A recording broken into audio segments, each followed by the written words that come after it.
before while I was driving down, and I think the name of that band is really weird because they're called Maroon 5, and there's 7 members of the band. So did they like pick up to were there like 5 guys and they were like, okay, we're gonna call ourselves Maroon 5 because there's 5 of us, and who the fuck likes the color maroon? And then they picked up 2 other people and was like, well, Maroon 7 doesn't really have a ring to it, so I guess we're stuck being Maroon 5 now. That joke obviously didn't work. I just thought of it now, so okay. Well, I got to break out Oh Reliable to get you people laughing. I have 150,000 McDonald's points. And you're probably wondering why I have so many points. Well, it's because for in the app right now, for 2.5 million points, I can get a night with Grimace. And the best part about it, he can't say no to anything. Which means I'm going to be taking Grimace to the Burlington Throat Factory when I get those points. I'm going to be getting some serious grimussy when I get those points. Okay, y'all are going to fight me tonight. You're going to make me work for it tonight. Yeah, I guess. Okay. Well, all right, how about this? So, I was at a bar this one time, and I met up with this girl, and we went back to her place. And she asked me if we can do it in bed SpongeBob style. Now, I didn't know what SpongeBob style was at the time. Apparently, like, for those of you guys out there, if you want to do it SpongeBob style with your girl, all she does is just drop on the dick and flop like a fish. It's not what I thought it was. I thought SpongeBob style meant there was going to be multiple holes involved.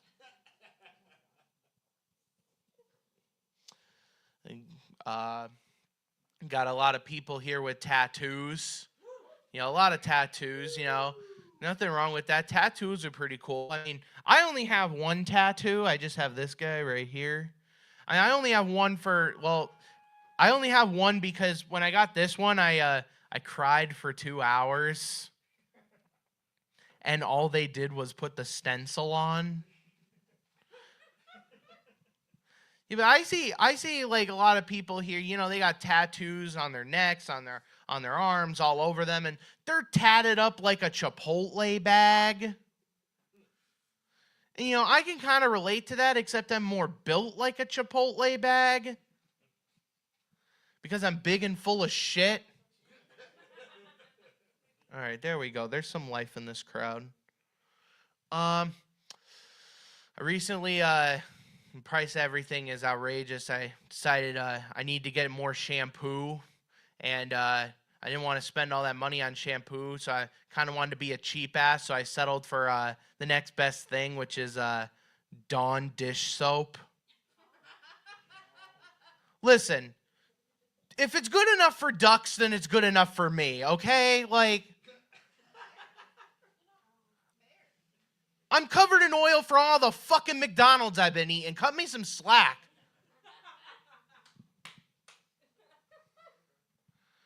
I had to go to the pharmacy the other day. I had to pick up a prescription because my health ain't doing so well. It has nothing to do with the McDonald's, though. I highly doubt it.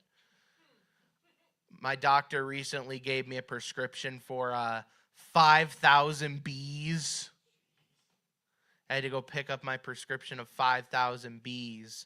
And you're probably wondering why I need a prescription for 5,000 bees. Like, what could be wrong with me? Well, it's because I have hives.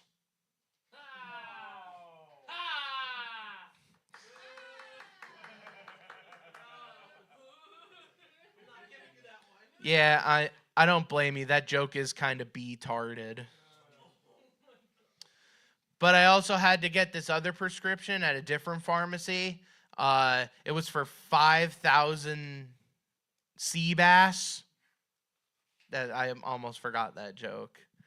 I'm sorry for the long pause. But yeah, I had to pick up a prescription for 5,000 sea bass. And you're probably wondering, like, why why I need a prescription for 5,000 sea bass. And, well, it's because I have crabs. No? Okay. Now you're probably wondering what pharmacy sells 5,000 sea bass? CVS. I'm sorry, a lot of these jokes are C-tarded.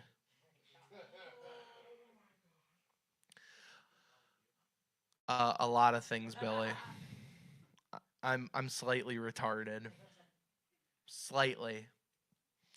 I got an ad for Pizza Hut the other day on YouTube, and they were advertising that they now serve hand-tossed dough.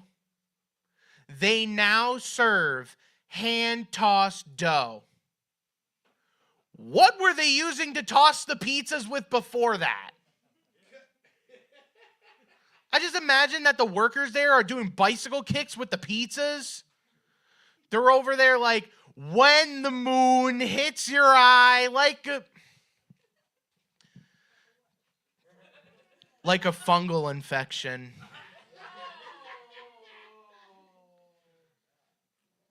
That yeast is surely going to make those pizzas rise.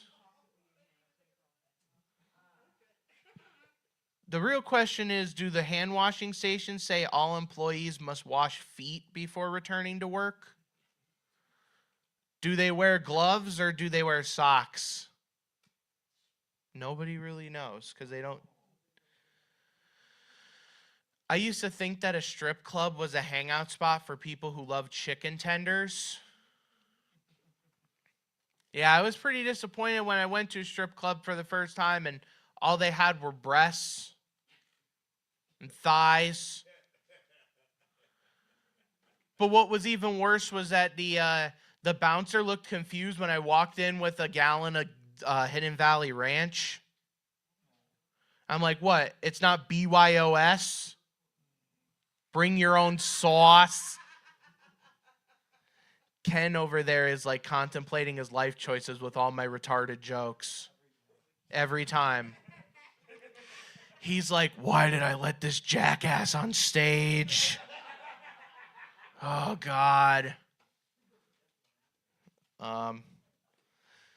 You guys are familiar with that song WAP? I didn't even tell the joke yet, and you're already contemplating everything I'm doing. So yeah, that song WAP, when that came out, I didn't know what WAP meant. I thought WAP stood for Wings and Pizza. So I would be going on like Instagram or Twitter and just being like, nothing says Friday night like a hot and steamy WAP. People would be asking me for pictures in their DMs, and I just sent them a picture of a Papa John's box. And they were like, the fuck is this shit? I'm like, that's the WAP. More specifically, the puh. Because I ate all the wah.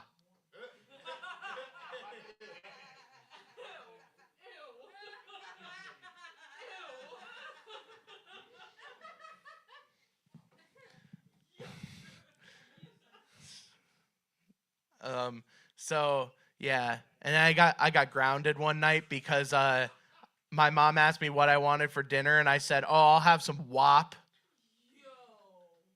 And then my dad scoffed at me. He's like, "I haven't had any of your mother's WAP in years."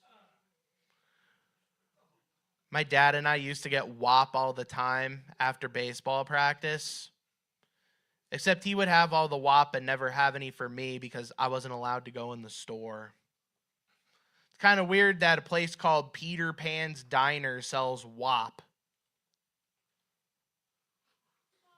Not fucking hell. You guys are tough tonight. My favorite, though, was texting my grandmother. Oh, you're going to love this one. So I like to talk to my grandma. She's a sweet lady. God bless her soul. And she would ask me, she asked me the one day, she's like, "Hey, Joey, how was your day today?" And I said, "Oh, my day's going pretty well, Grandma. I'm feeling nice and well after having some WAP inside of me." Now, my grandma's response to that was, I'm very glad that you're going to church now, Joseph.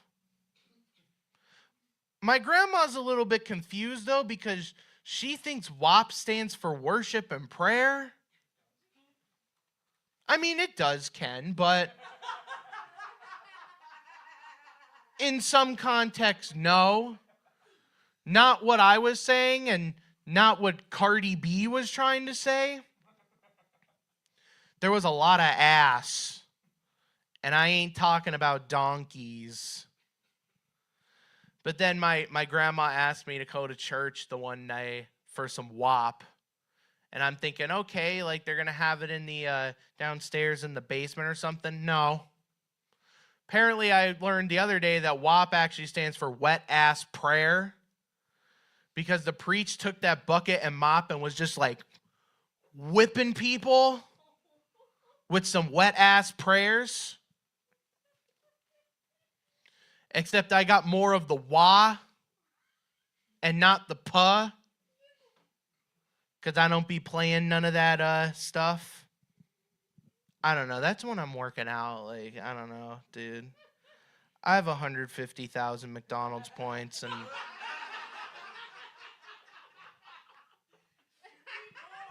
I need more?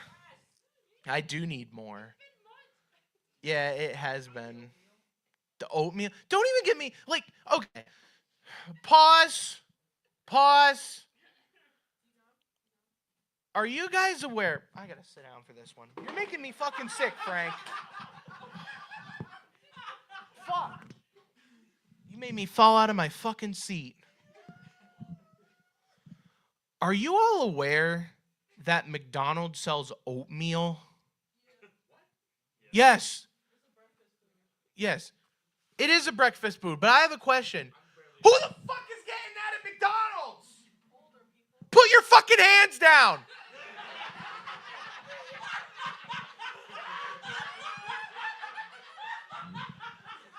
There's no fucking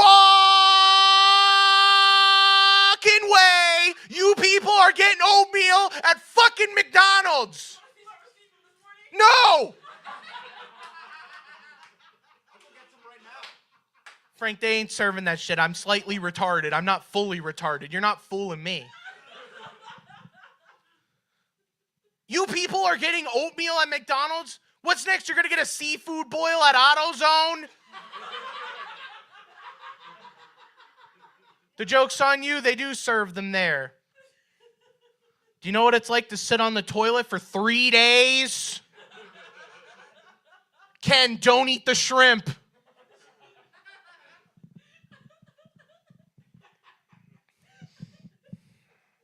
Oatmeal at McDonald's.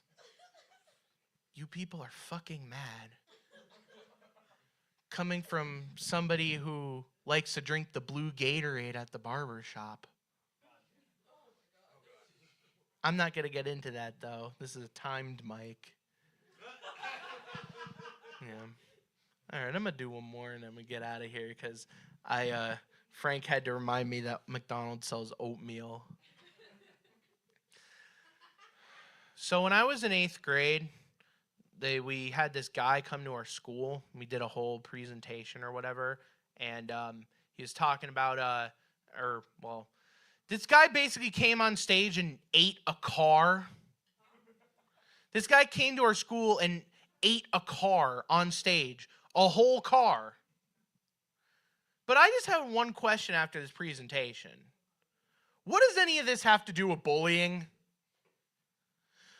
Now, don't get me wrong. Like, if I knew a guy who ate a car, I wouldn't fuck with him. But the weird thing is, like, I don't even think this guy had clearances and they let him in a school?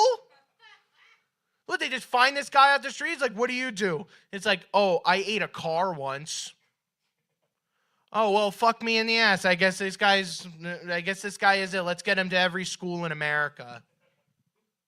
Like, you're supposed to drive the car, not eat it.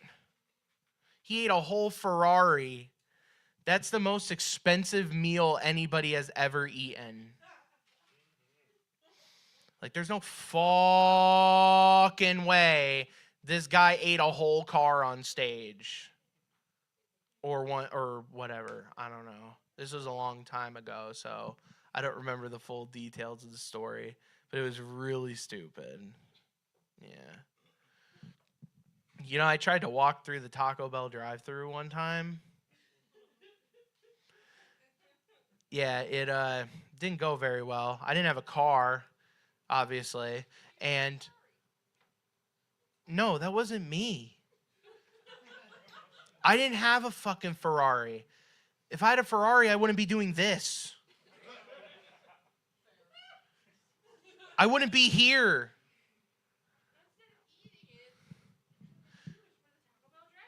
Except the amount of McDonald's I'd probably eaten, I probably could afford a fucking Ferrari. But anyway, I tried to walk through the Taco Bell drive-thru, and I didn't have a car at the time, and the worker wouldn't serve me because they were like, oh, well, this is a drive-thru and not a walk-through. So I thought to myself, well, if I pretend that I'm in a car, then maybe they might serve me. So I just started making car noises, which I don't know if you've heard my impression of a car, but it sounds like a shitty dirt bike. So I go up to the speaker and I'm all like, ying, ding, ding, ding, ding, ding, ding, ding, ding, ding, ding, ding,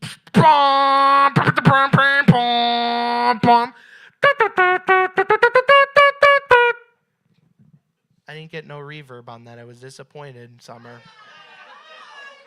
What the fuck?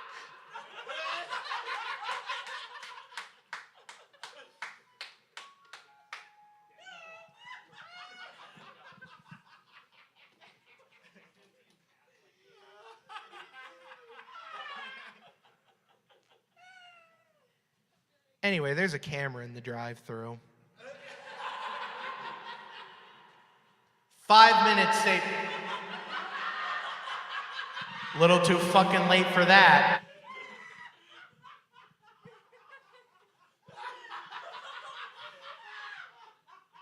I knew it was coming, but I still walked into that one. I'm not mad. I'm just slightly disappointed.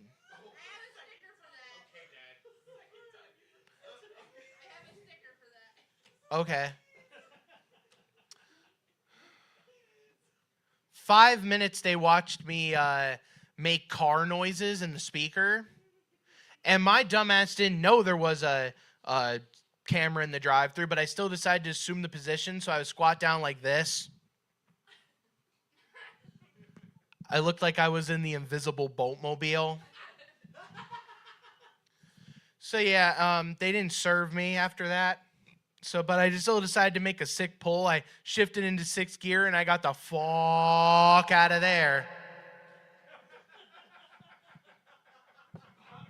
So yeah, I was all like, I went up to the speaker, and I was like, meow, meow, meow. They were having the Taco Bell 500 in the drive-thru that day. And I was Dale Earnhardt, except I didn't crash my car. Because I didn't have a car. So I can't crash something that I don't have.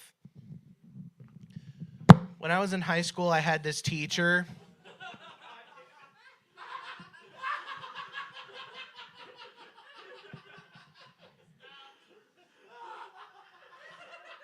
And her name was Miss Madden. And you aren't going to believe what she taught. She taught fucking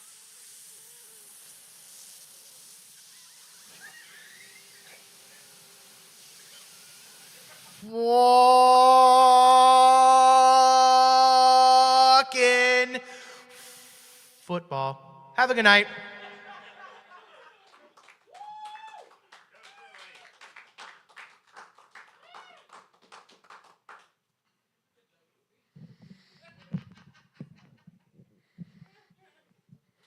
I think that we've been doing this long enough. We have long-running jokes and lore that has to be explained to newbies. It's fantastic. But please don't ever explain it to them. Just make them figure it out. Next up, we have Rude Balloon Dude.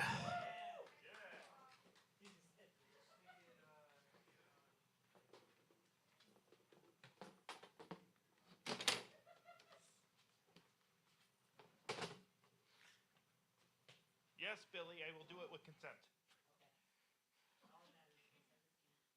I always get consent. We all know that. No, you don't. You do not get consent. Stop lying. Are you talking about what happened with Steven last week? That's what I'm gonna tell you.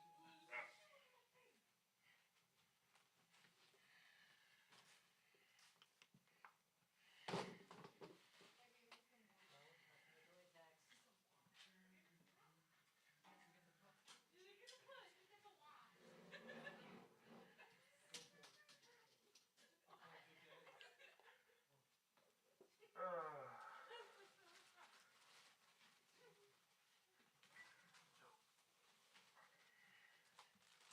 Look, once you go black.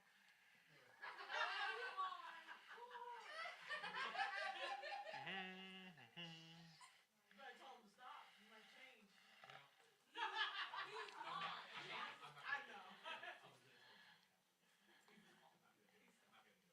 All right. Everybody watch me. Yes. I am going to need a drum roll.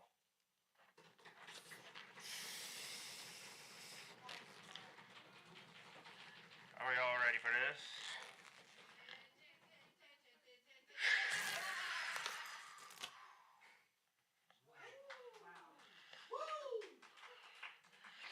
Now, I got a really cool balloon here and here. All right, but it's gone. It's gone. I think Monchi took it because she was afraid I was going to do it without consent.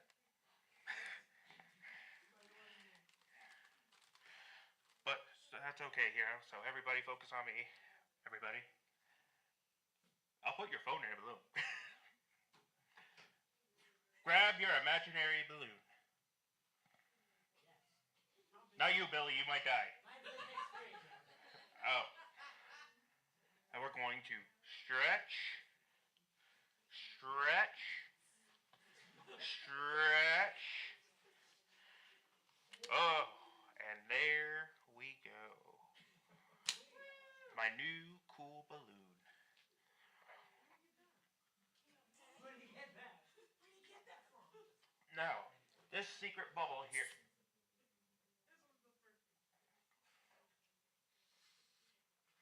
The secret. What the fuck?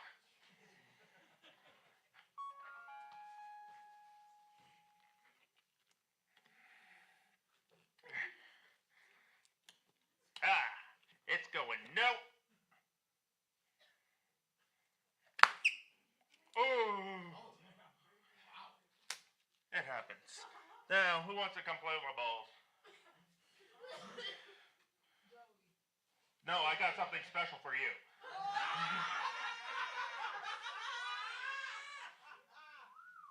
How about you? Come on.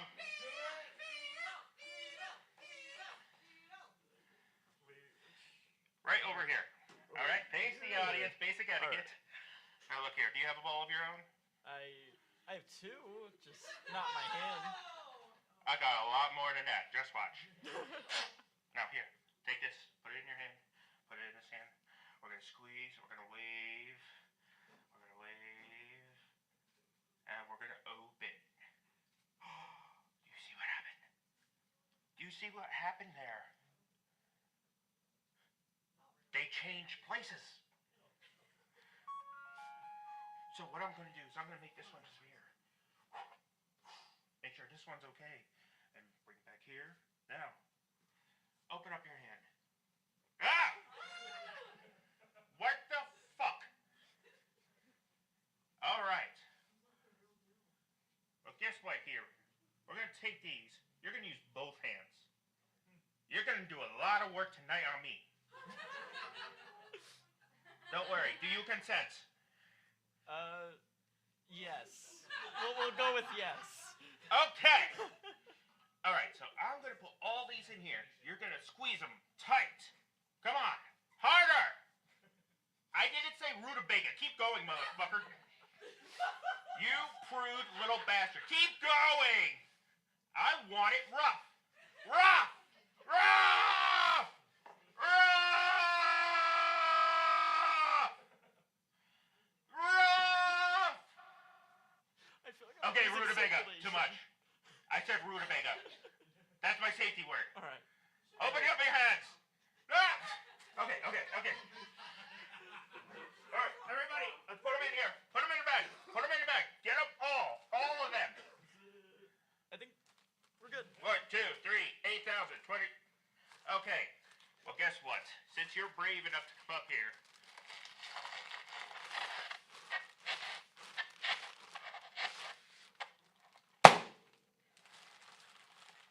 Oh.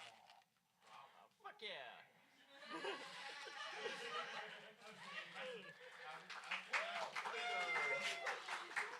Let's go here. Now, everybody, I am a very lonely person, so I need to make someone in the audience my wife. You with the ice. Lebep. Ice. I don't know your name. Joey.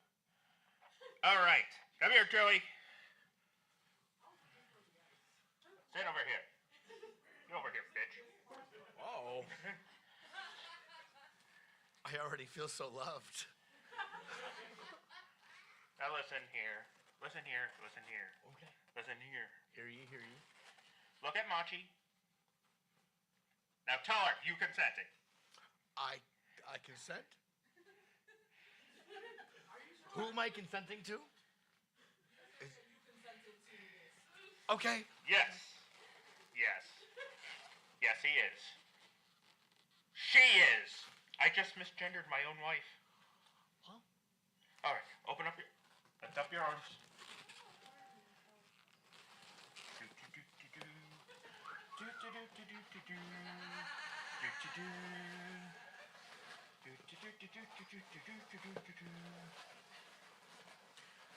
I know people who paid a lot more for this.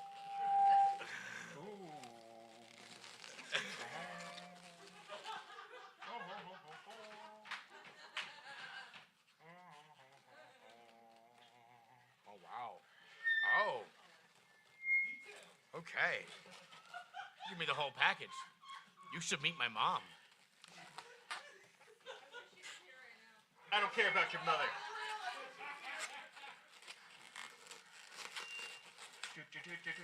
I hope she's watching. Oh. I don't know if the microphone's disagreeing or what, but it's...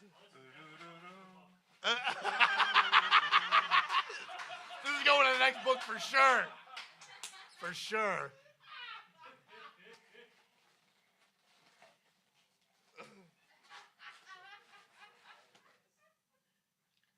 Now, babe, may I squeeze your titties? Yes, I consent.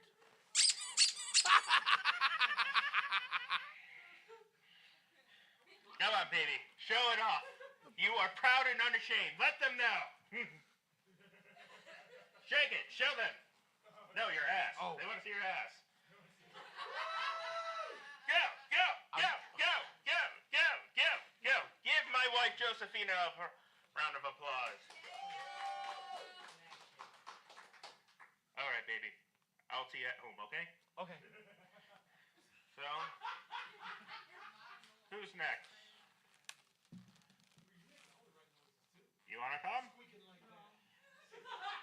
How about you?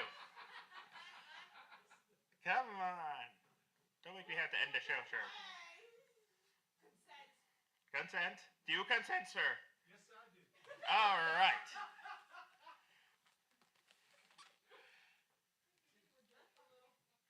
All right. What's your name, sir? Chris. All right. Well, I'm going to call you sorry bitch for right now.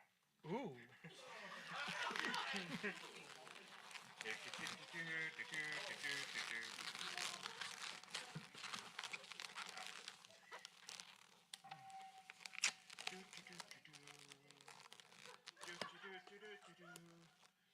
All right. Who here lives with Chris?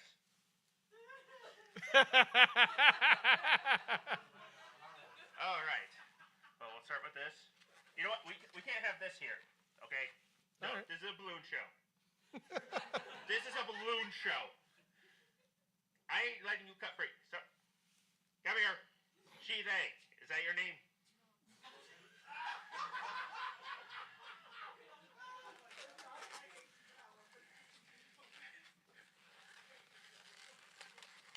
Is that your wife? Not yet. Sorry, bitch. What's her name? Taya. Taya! Hi, Taya! Is he a sorry bitch at home? Yeah. Okay, now let me see your other hand.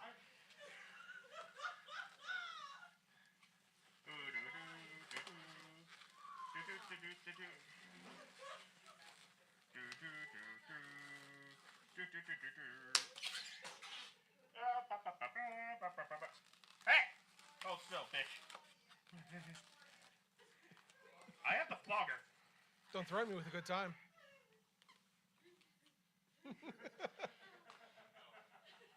All right. Does he talk too much? I can solve that too. He does talk a lot. All right. Open up.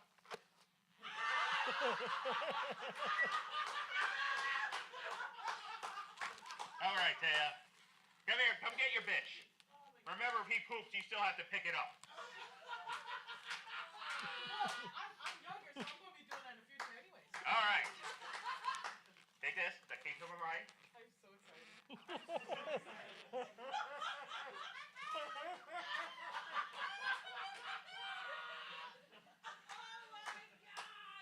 Go get him.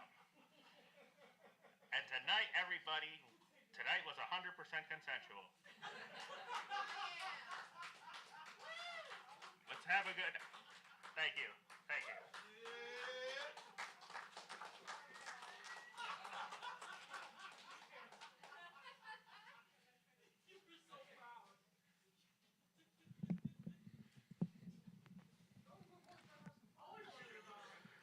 Keep it going for Rude Balloon Dude.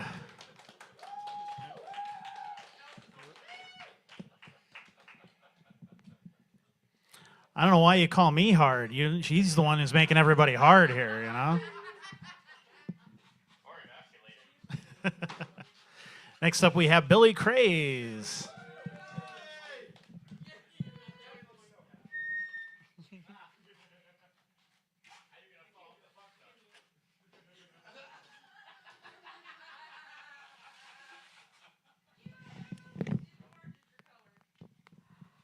I don't know how to follow that up. But I do have new stuff, so please listen and give me feedback. Thank you. So, thank you. I said feedback at... That's wild. You should have more hair, the fuck? Yeah, not where it counts. Anyway, so I was recollecting the past with my my friends recently, and we were talking about like punishments that we get as a kid. And my friend was like, you know, I get all my electronics taken away as a kid. And I was like, yeah, me too, except my mom would just put them on a really high shelf. And, you know, I've been the same height since I was 12, so, yeah. So, when I was younger, I did apply for getting disability, medical assistance disability. And I didn't end up getting it because I always made too much money. And, like, I definitely feel like I qualify for disability now because I contacted my ex. So there's some psychosis going on, you know? I was thinking a lot about something recently, and I want your guys' opinion, okay? So, barbershop quartets, okay? They make no fucking sense.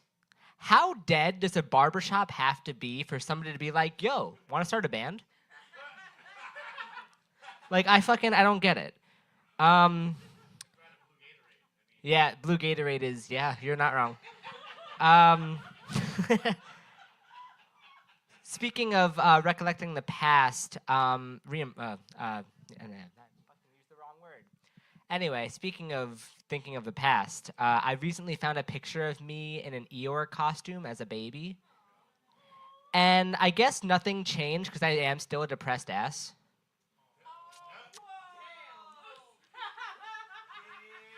Yep. I just got it, Taya says. That's great. So, being the short stature that I am, people really, like, what's the word I'm looking for? They tend to count me out when it comes to a lot of things. Like, I love when people always say to their husbands, like, hey, don't worry, like, he's crippled, he won't do anything. No, I will fuck your wife. And who knows? I might be a black belt in jujitsu, you never know.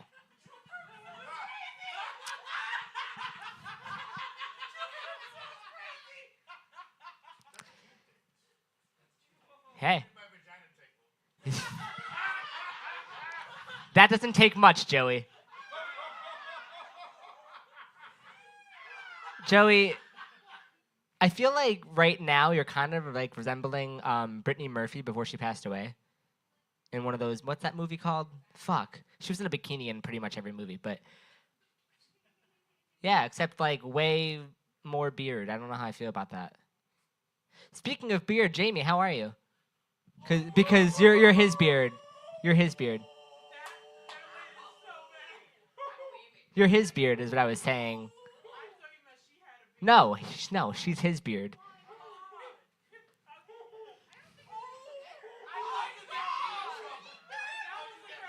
Good. Ken just left. No, I'm having fun.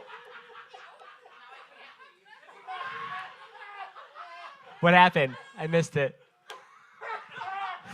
Yo, thank you. Thank you for that one. I meant to say thank you for being his beard. I'm so sorry. That was misconstrued. That's okay. It's all right. It happens. It still worked out. It was pretty funny regardless. Oh, shut the fuck up. You know you love me. Shut up. Yo, honestly, Joey, why are you doing this right now? Why are your tits bigger than mine?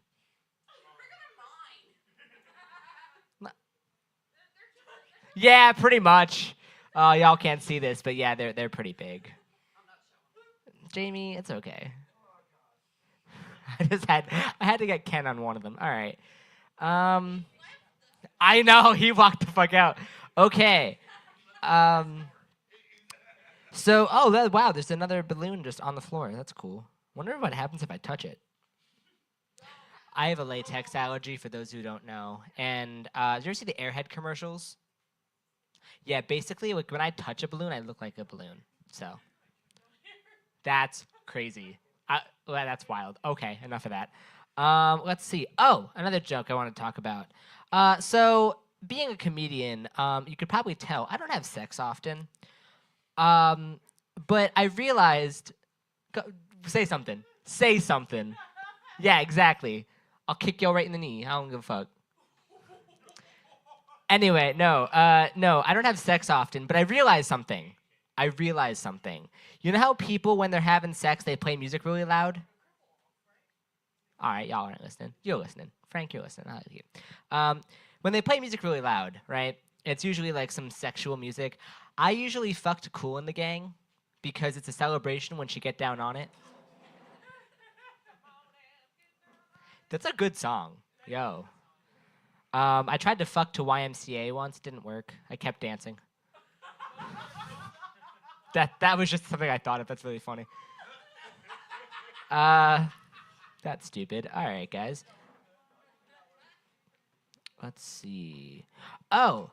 So anybody here religious by any means other than the Church of the Otherwise Doomed? Okay. Yeah. Hell yeah.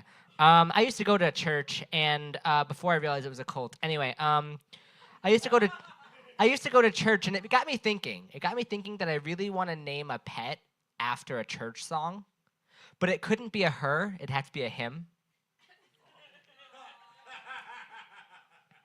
Even the fact that even Joey got that joke and he's retarded. Yes, 2 crippled people using the word retarded in one night. What?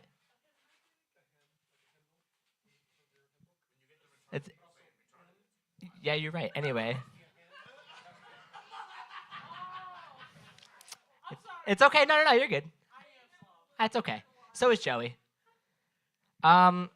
So I don't like to get political, but in the current state of the country, I think this is safe to talk about. I do, in fact, lean left, but that's just the way I walk. Yeah. I am a firm believer in fuck capitalism because, like, I'm a lowercase letter guy myself, you know. Haha, you got that one too. Wow. Wow. No. Oh, I'm not doing that. I'm reading a text. I'm not doing it. Sorry. Somebody that's watching me wants me to roast them. I that's her. Well, her dating history already does it itself. That one's for you. Oh no, she wanted it really really crazy. Anyway, yo, so I really fucking I don't know how this is gonna go. Anyway, so my dad, as you all know, he's dead. Cool. But he was a very like rough and tumble guy. Like he tended to like try to push us to not give a fuck about life, and people with their opinions and everything like that. And whenever like one of us would get hurt, he would just tell us to walk it off. And honestly, thinking back at it, it's kind of crazy to say that to a crippled kid. Yo, I'm getting a text from somebody else saying roast, roast, roast. Like, no. Anyway. No, that's enough for the night. I'll think of more stuff later. Wow, okay. I got thrown off by what the fuck? Okay. All right, I'm back. Okay, we're good. No, Joey's tits are the most normal thing of the night. I would really like it if they squeaked more, honestly. No. Yeah. Yeah. Yeah. Yeah. All right. This will be the last one I do, and then I'm going to promote some shows, and then I am out of here. I don't like to do dick jokes. I feel like they're kind of hack. People do them all the time. But if I had to compare my dick to something, I would definitely compare it to a doorstop. Not because it looks like one or anything. It just makes the exact same noise when you touch it. Boing. It does also make the exact same noise when you hit it with a door. Yep.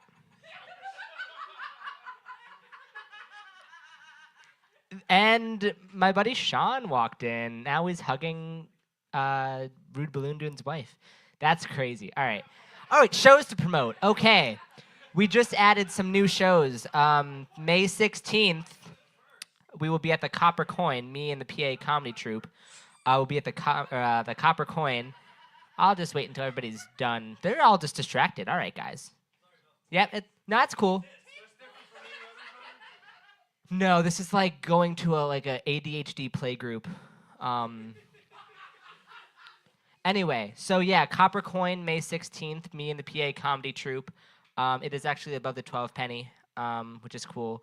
What else? Oh, May 30th, we will be doing another show at the Bar and Company. And yeah. What? You say boo? Oh, yeah. May 30th is your birthday. I'm sorry. By the way, guys, give it up for Summer doing our sound and not giving me reverb. Thank you. Don't do it. I'll cry. Thank you. I will actually cry. Yeah. I'm gonna, yeah, right? Okay, this will be the actual last one I'm gonna say before I get out of here because I want to end on a high note. I am the worst person to Netflix and chill with. Because, like, if we're watching the Mario movie, we're watching that fucking movie. Like, no. Okay. All right, bye, guys. Yo, same, dude. Fucking. Wanting me to voice crazy. And next up, we have Tyler M.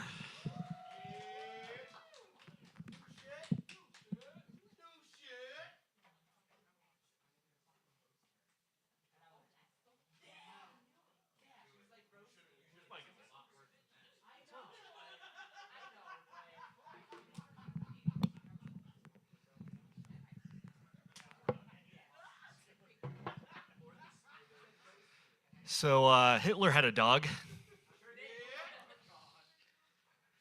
Beautiful German Shepherd named Blondie.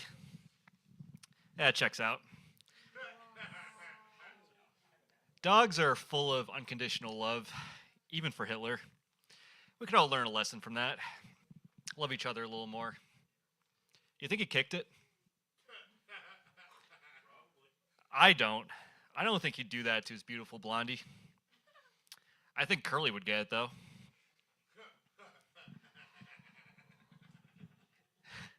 He was worried what the Soviets would do to her if they captured her, so he euthanized his little girl before he killed himself.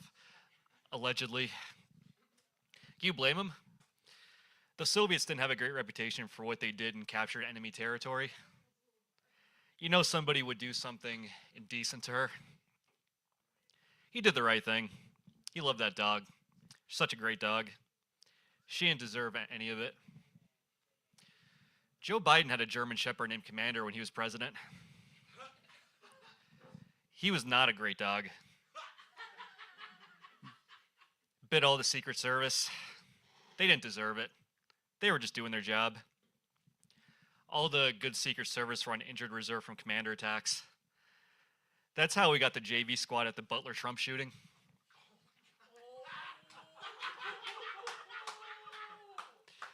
They couldn't put an agent on the roof where the shooter was because the roof was too slopey. There weren't any special agents left with enough supporting ligaments in their knees for that kind of balancing act after all the run-ins with Commander. Maybe Joe kicked him, made him aggressive. Or he just fell on him too many times. I don't know if it was intentional, taking out all the Secret Service. I just don't think Biden or Kamala was facing the same level of threats. Final inning, we could let some of the backups play. No one liked Commander. When the Republicans invaded, he wasn't even worth euthanizing. Even Pete Hegseth didn't want Commander. I think he'd go for Blondie, though. She was so beautiful, so perfect. I'm trying to learn how to forgive myself and forgive others, but it's hard. You do evil shit, other people do evil shit. Anyone else have a hard time forgiving God for flooding the earth? I know you're not really allowed to address it, but that was kind of a dick move. It's all right. Still love you. Because I have to. But I got my eye on you. Flood me once, shame on me. Flood me twice, shame on me. Guess I didn't get on my knees enough. Fuck. Fuck, just give me the wine. Or your blood, you fucking weirdo. Just raining in general is shitty. In no other scenario can you just dump a cold bucket of water on a non-consenting stranger.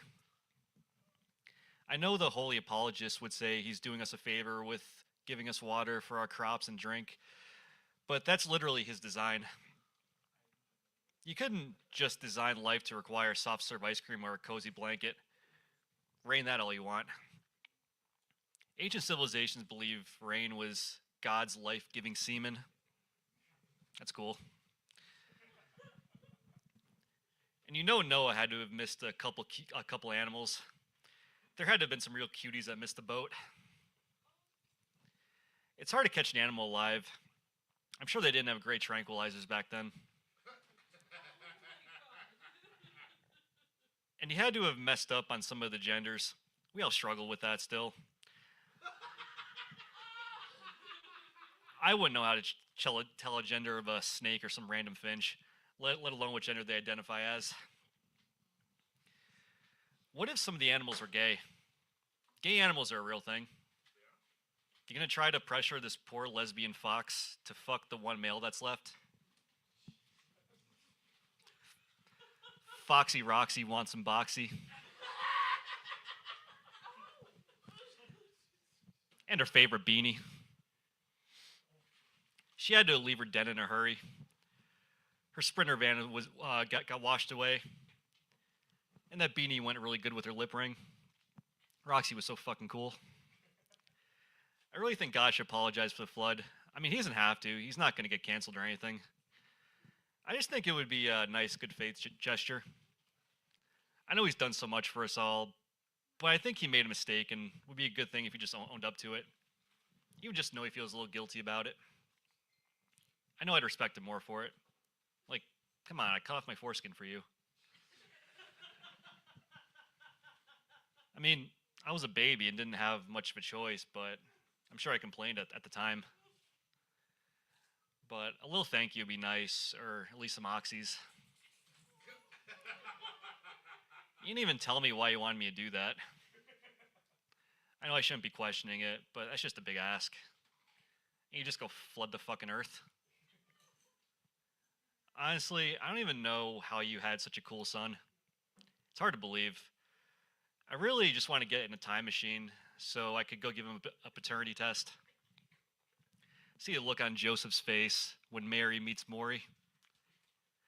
On today's edition of Who is the Father, Bethlehem edition, in the case of young baby Jesus, our Lord, who art in heaven, you are the Father. Crowd goes wild. The Holy Land is in chaos. Camels start stampeding. Muslims freak out. Yelling, screaming, flipping over tables. Hijabs go flying. I guess there weren't Muslims back then. Joseph is sitting over there in the corner conflicted. The whole situation still makes him uncomfortable. That was all a no-win situation for that poor man. But I'm positive he was gay anyway. That's what you had to do back then, keep up appearances. It's still kind of like that now. Yeah, well, when you have a kid to take care of. But I feel like God isn't as involved as he used to be. Like, he kind of just checked out after Jesus had his run. And it ended on a high note. I know you hear a lot where God talked to me last night in a dream, or God showed me the way. But I feel like there's a difference between that and God helped me quit blowing men for crack. Those guys really need the help. He does help them sometimes, so you have to give him some credit. But I think he kind of does it begrudgingly, like a dad bailing his teenage son out of jail. Like, he's definitely really pissed. Won't even look at you on the drive home. He just used to be more involved than he is now. Probably a little too involved. Bit of a micromanager. And the Lord said unto me to circumcise thy penis, and thus you will take the neighbor's daughter and conceive of 2 sons, Jethro and Josiah, and they will live for 300 years. 300 was actually a relatively short life back then. Dying at 300 is essentially a tragedy. Like, you got stomped out by a camel or stoned for doing some gay shit. I'm actually not convinced God is that homophobic. So this new tech is crazy. I'm worried about the robots. I'm not worried about them being violent or anything, but you know they'll come with cameras and microphones. If you think trolling on social media or video games is bad, wait until that shit makes it to the streets. No one's going to be safe. Robot cat calls. I know I'll be doing it. You'll be doing it too. Just wait. It'll be too fun. But you're not going to be able to leave your house anymore. That's our future. Robot bullies. Tough part is no one will even know if those are autonomous insults. They might just be fed with AI and algorithms, throwing around hate. Chinese robots making fun of our scientists. Ads for opioids and Big Macs. People would just be staying home. Be bots insulting other bots. Throwing around racist slurs at each other. These cracker robots. I think we could do without bioweapons. Bombs are fine. Fun to watch. Bioweapons, gross, lots of shit. Bombs, blow it the fuck up. Enjoy the show, build a resort, done. We could get creative sometimes, use a little imagination. They had a gay bomb once. At least it was proposed by the Air Force, not the Navy, actually. The idea is they drop a pheromone disbursement over their enemy combatants, and these hardened soldiers would be so overcome with homosexual desire that they would lay down their weapons and immediately start a hardcore gay orgy while Americans would come in to make fun of them. They'd be so ashamed at what they'd done, they would just surrender. Picture it. Jungles of Nam, Huey choppers arrive, American flag blowing in the wind, CCR blaring through the speakers. Oh yeah, you're fucking ready. Before you know what hit them, pink smoke rolls in, AK-47s hit the ground, and so does the Viet Cong. They're gonna want the tank. Don't let them borrow the tank. You don't want to get back in that thing. Now I would let them to drop a gay bomb right in my forehead. They act like they're having so much fun, so much sex. Dating women is hard. Every straight man in this room knows that. Much as I love hearing all the mental health updates and how I have to wait until your next therapy session until you're nice to me again, I just want to be gay. But I'm legit afraid of gay shit. Guess you could say I'm homophobic. I don't hate gays. Y'all are great. In fact, I want to be you. But every time I stumble upon some innocent gay porn, I get the same scared gut reaction I do when a family member calls with bad news. No, not Dad. We're supposed to go fishing.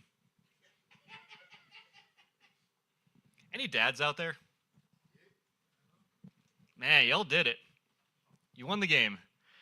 Many of us are still playing. Even if you're not super great at it, humanity needed you and you did your part. Fucking amazing. We need great fathers, but they're hard to come by. A lot of landmines and traps women have to look out for when selecting a suitor. But there's some tells, some signs. I think a man with a box of tissues next to his bed is a major red flag. Not because he's jerking off, but because he could clean up with just a few tissues. That man can't reproduce. You want a man with a beach towel next to his bed. You want a man with some stains on his window curtains. Hell, you want a man that grabbed his big furry dog because it was a fucking emergency and had to make a tough business decision because that beach towel wasn't quite as absorbent because it was made of parachute nylon and that shit just bounced off because it was made to repel off sand and moisture like a stone at the bottom of Niagara Falls. Don't get the microfiber either. Cotton terry cloth for the win. But if your man's always bathing his dog under mysterious circumstances, better yet, that man just keeps his dog's fur long because his biggest secret is that his big, crusty Great White Pyrenees is really a big, black Tibetan Mastiff. You gotta keep that lie going. When that dark undercoat starts poking through, Duke needs a new coat of paint. Anyway, with that man, you'll have a large, loving family with minimal defects. But a man with a box of tissues, don't even bother saving up for IVF. Just get a donor. Look for the man with the towel. He can keep a secret. Just ask his dog. All discretion with this man. Oh, sorry, buddy. I don't think he's... Poor girl. Of course, this is all assuming you want to start a family. It's not for everyone, but if you want to raw dog it with the built-in birth control Kevin, have a blast.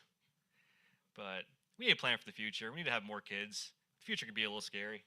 All right, I'm going to end it there.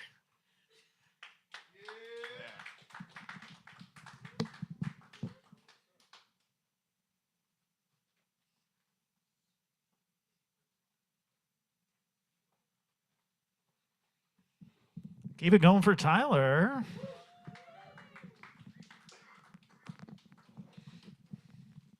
And next up we have Machi.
Okay. Hello, everybody. How y'all doing? So, I got new shit, and it's a poem. I'm gonna be giving you guys a poem first. Yeah, I wrote something new. Okay, this one is called "It's Hard to Love or Even Get Loved When You're the Quirky, Annoying Black Girl." And here we go. Hard to be this version of me in a world that don't know how to read the room because I'm too much and not enough at the same damn time. And I'm scared if I say what I really feel, they'll just call me angry black girl anyway. To the haters and the she's too much crowd, baby, I've been moving real different. I know y'all have been lighting candles, throwing salts, and manifesting my downfall like it's a side hustle. For a second, I let that negative energy rock me. Almost let it snatch my edges and my vision. Had me out here showing my whole crazy. Unmedicated, half-medicated, tunnel-visioned, stubborn as my Nigerian daddy on a Sunday. I really gave unwell and unbothered for a hot minute. But look at God and my therapist. I'm back level-headed, eyes on the bag, dreams cooking like my mama's okra soup, thick, spicy, and about to have me eating good in a whole new tax bracket. I glance back at 2019 me and just cackle at the new atmosphere. Sis was struggling, but she was trying. Before you call, before you clutch your purse, cross the street, or dial 911 on a black girl just being her weird self, let me tell you what I did first thing this morning. I smiled so hard my cheeks hurt. I was geeked to see the day, honey. I walked those Bronx streets like I owned them, even if that rent says otherwise. I waved at the Catholic school that had me in pigtails and altar girl robes for 10 whole years, the same one where I was speaking tongues in Latin before I could properly rap Nikki.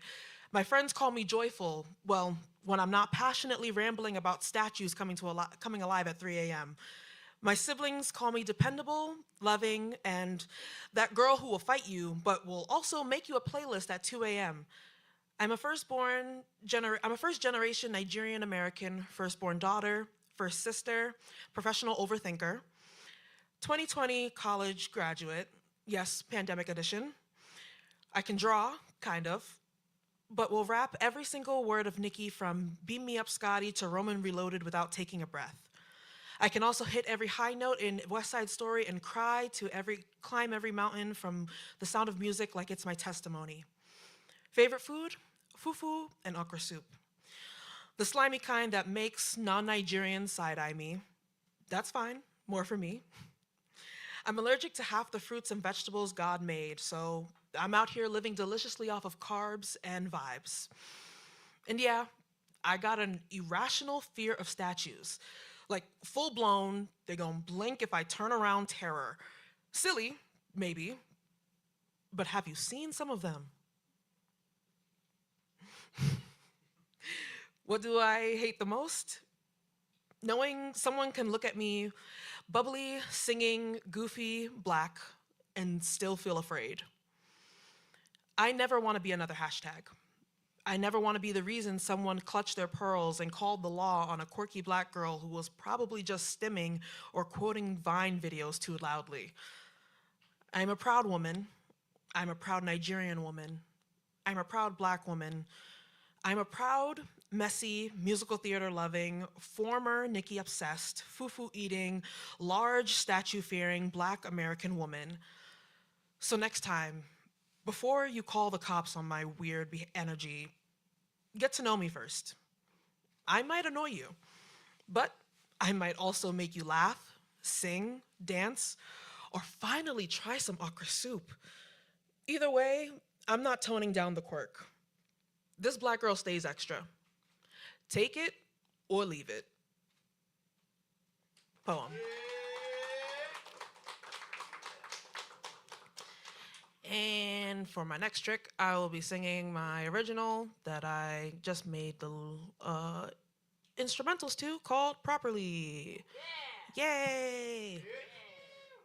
Let me find the lyrics and because I don't remember them off the top of my head. And I should know that, right? Anyway. It's hard. Hard.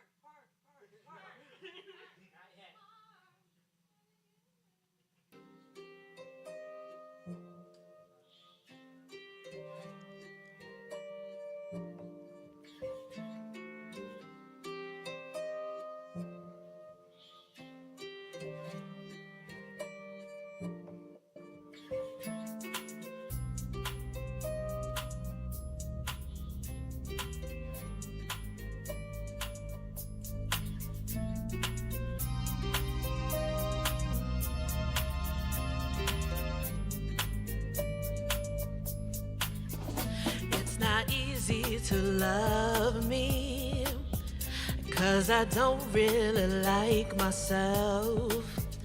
When no one shows you how, can you give what you don't know? But I tried and I loved and I did the best I could, but still got burned, and yet I still got the vice to say, one day someone will love me. But today I cry because you lied. That's alright, because I survived. Let those tears break down every word of doubt. Let the pain release what you put in me. I learned to love me properly.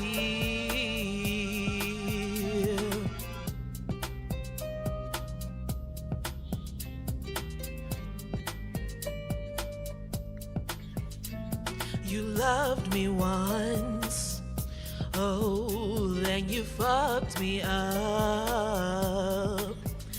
But I threw myself to help you since I loved you more than I loved myself.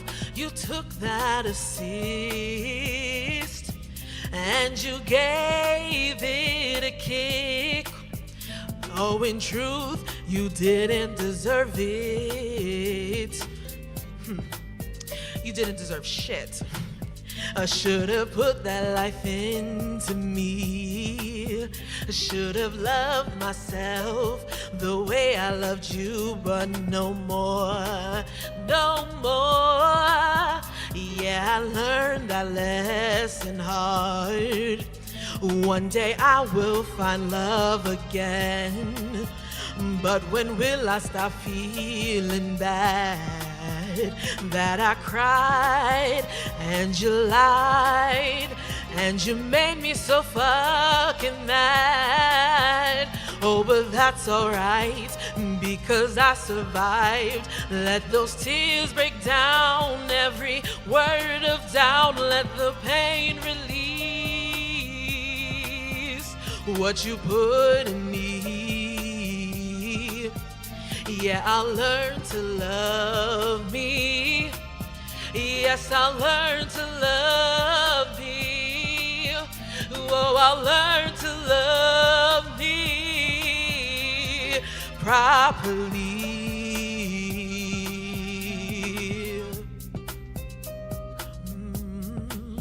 Yes, I'll learn to love me.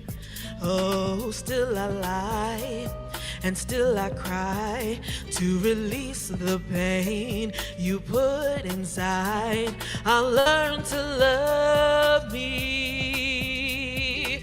Learn to love me properly.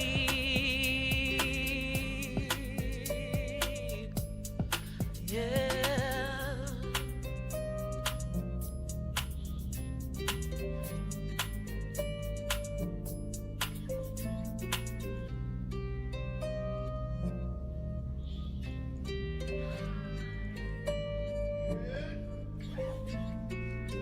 All right, that's all I got.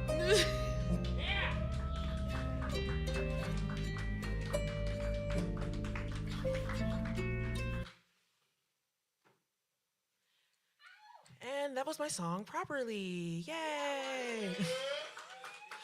I don't have any shows to promote, but but I would like to promote my business for a hot second because in about 2 weeks I am going to be undergoing my second surgery for my right knee, and it would be really, really great for everybody if any and everybody can just please promote my business, share it to your friends.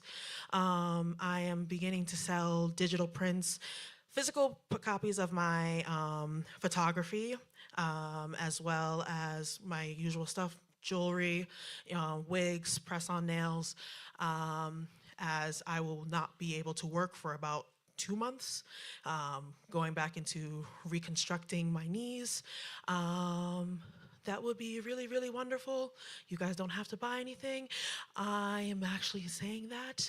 Weird thing to say. Please buy something.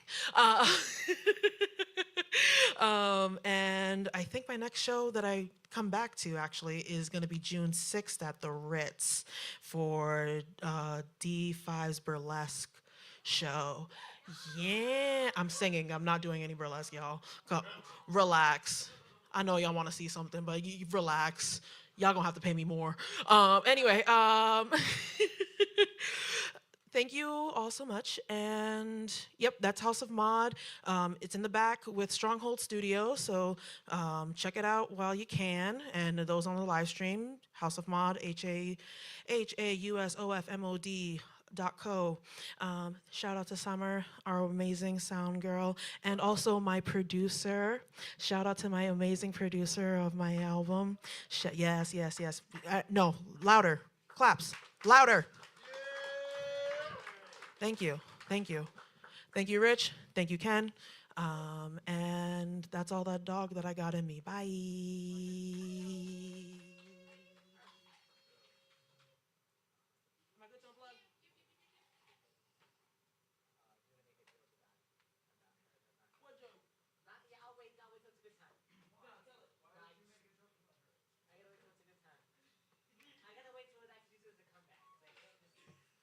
All right, let's hear from Machi. We've got TMCB up next.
All right.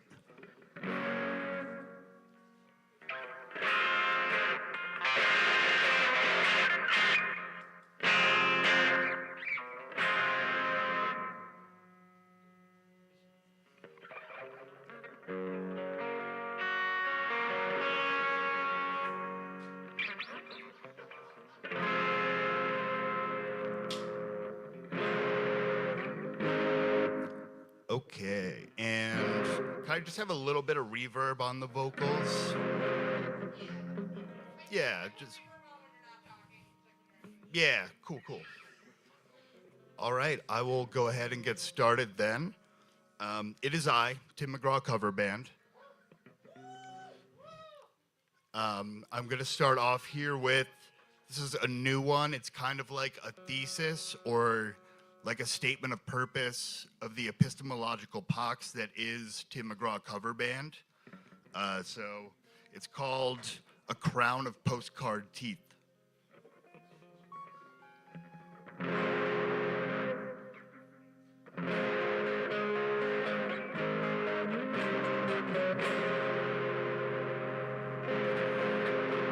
Sellers of secrets and prophets of size, scarlet and women and wanted signs, here we come. It started out nice at first, the quiver rattled with the thirst. Now a crown of postcard teeth will keep you warm.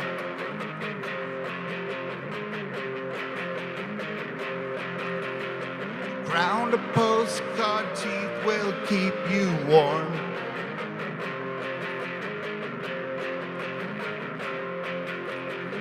Saracen secrets and Protestant lies, country club women and Washington, here we come. It started out good and clean.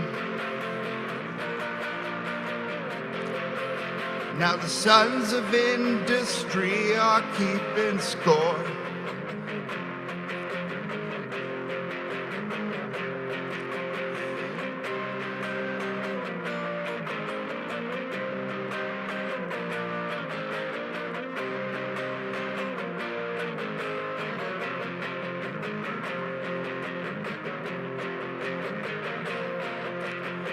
Crown of postcard teeth, crown of postcard teeth, and 1,000 dead machines is your reward.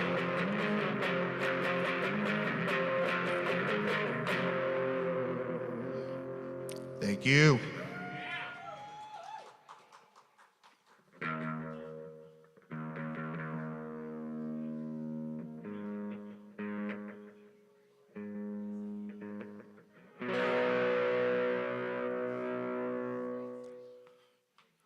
All right. It's nice to come out here and take a break from the long hours of sitting at home reading erotica, which is what I would otherwise be doing. But this song is called Clockwork, speaking of erotica.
Better think twice, man has a knife. Where you think he's gonna wind it up tonight? Clockwork, big jerk, and worse, it's cursed.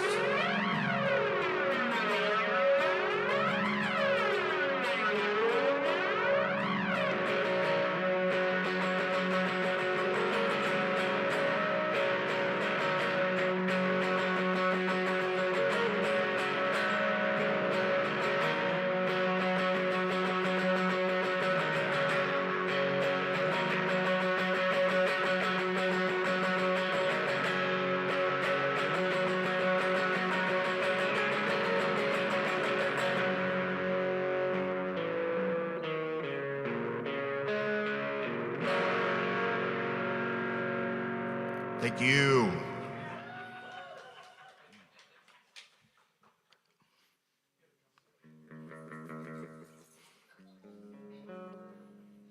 Let's see, what do I have next here? These are all like new ones that I kind of Frankenstein together from other things that weren't totally working on their own.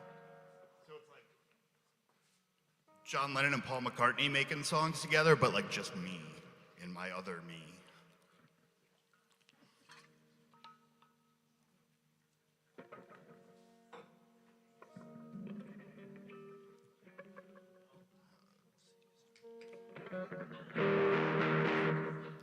All right, so this is called Ghost of a Flea, and it is about how scientific discovery irrevocably changes the human imagination.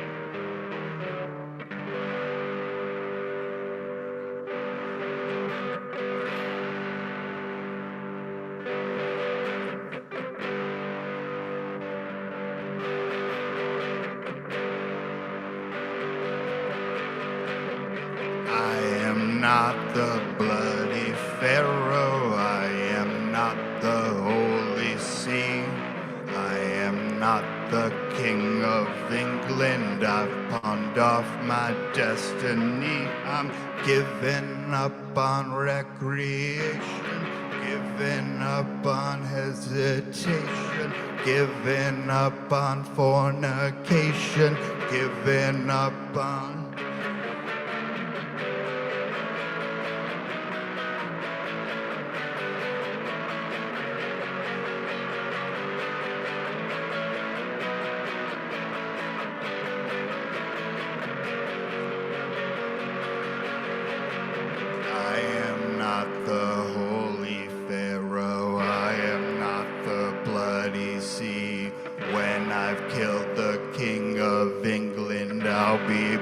to collect my fee. I'm giving up on recreation, giving up on fornication, giving up on motivation, giving up on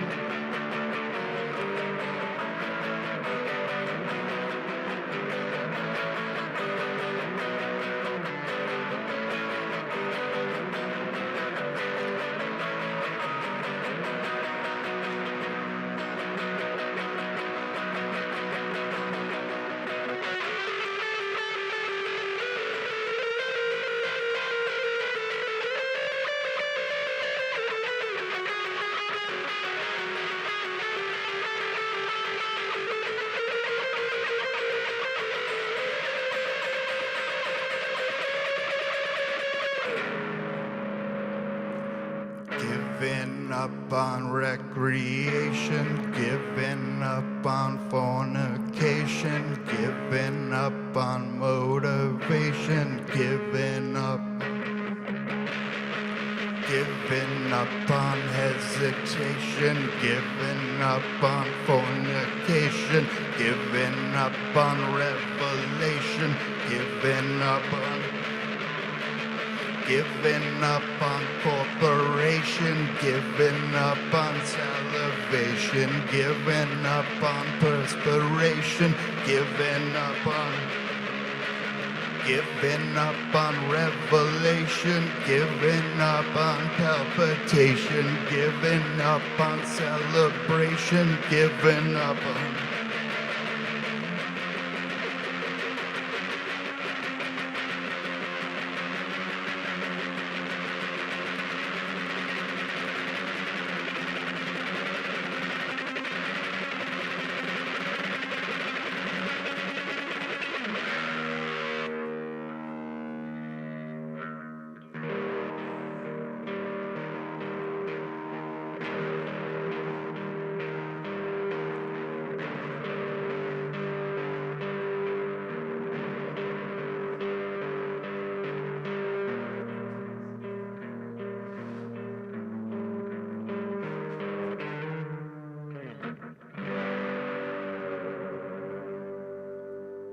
Thank you.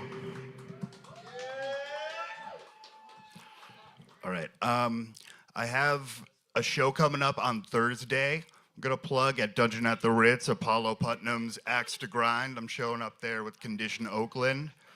So that should be pretty nutty.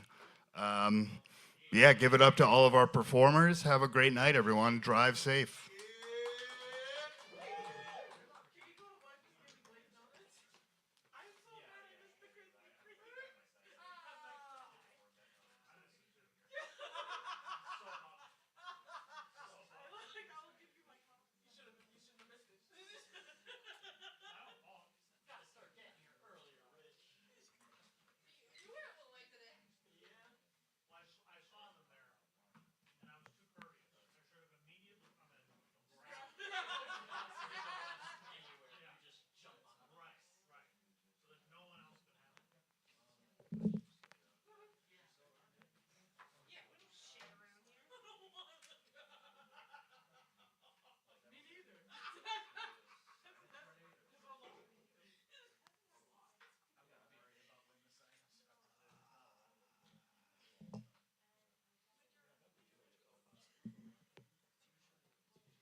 TMCB, let's hear it for him.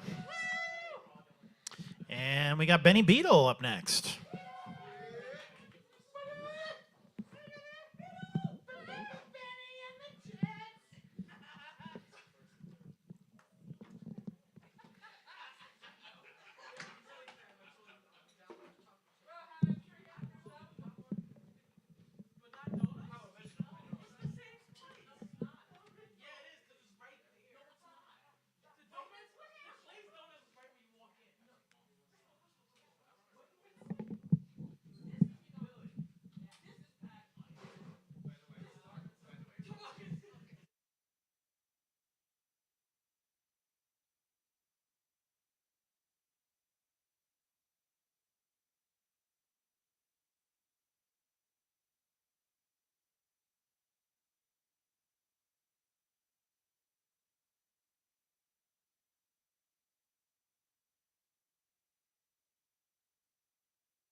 Really want to get out and see them more. One of the best bands I think I've seen. Pretty much every iteration of James that they've had, like that.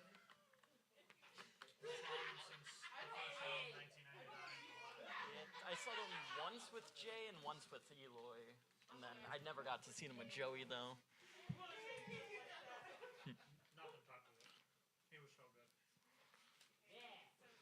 Hello everyone.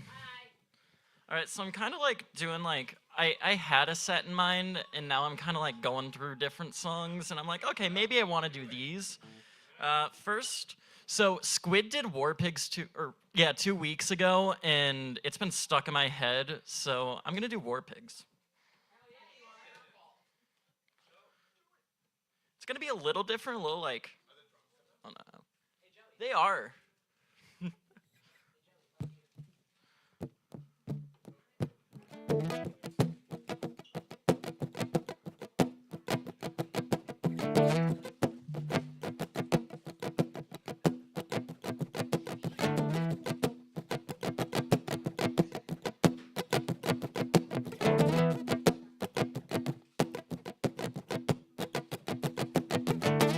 Generals gathered in their masses, just like witches at black masses. Evil minds that plot destruction, sorcerer of death construction. In the fields, the bodies burning,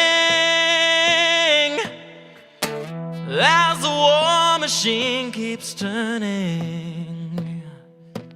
Death and hatred to mankind, poison in the brainwashed minds. Oh Lord, yeah.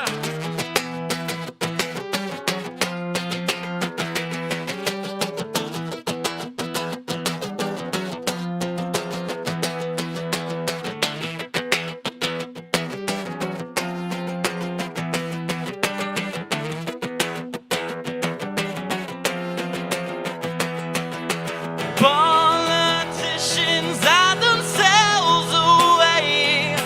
They only started the war.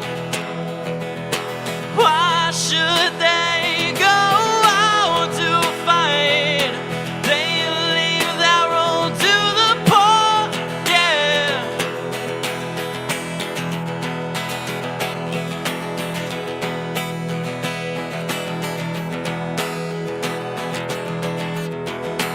Time will tell on their power minds, making war just for fun, treating people just like pawns in chess. Wait till their judgment day comes, yeah.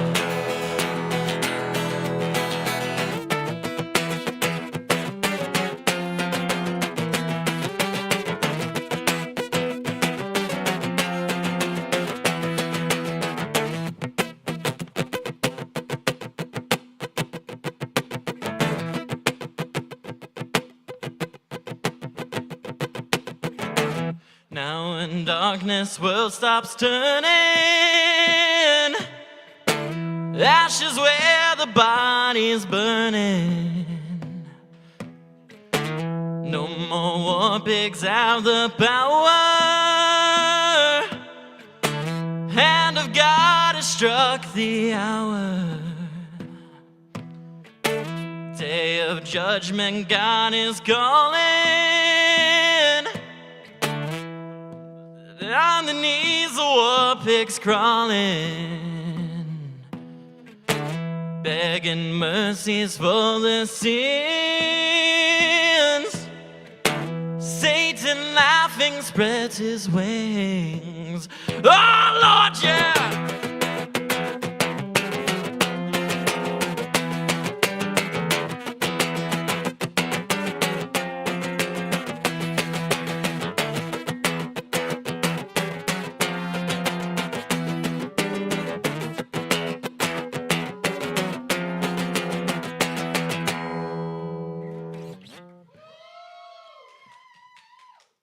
All right, now to completely change that up, let's do some ska. Gonna do Santeria by Sublime.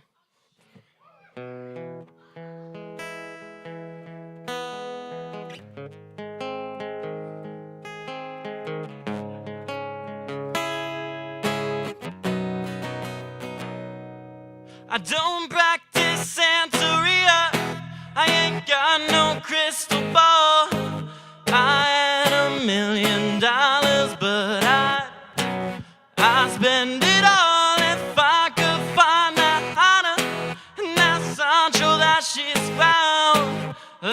up a Gap in Sancho and I sat her down. I really wanna know, my baby, oh, I really wanna say I can't define. It's love I need, yeah. My soul will have to wait till I get back, find a Hana of my own. Daddy's gonna love one and all. I feel the break, feel the break, feel the break, and I gotta live it up. Oh yeah, well I swear that I really wanna know, my baby, oh, I really wanna say I can't define that love, make it go, my soul will have to.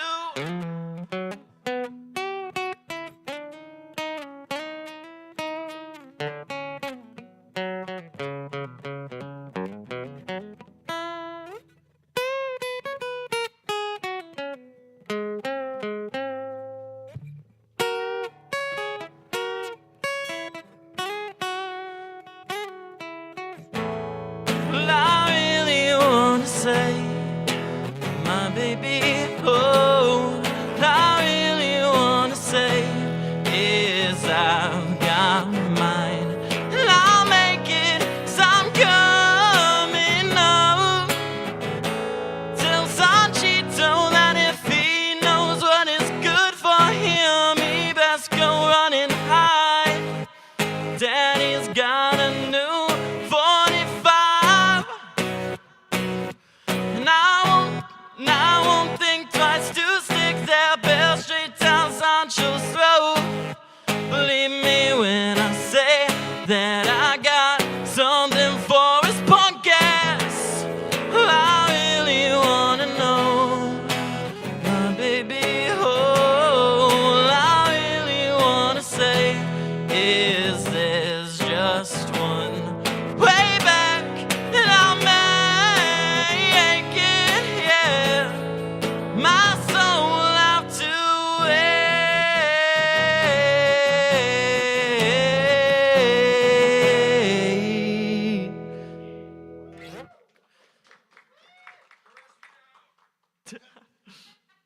I don't know Spanish. I could barely sight read that shit. Mucho gusto, me llamo Bradley.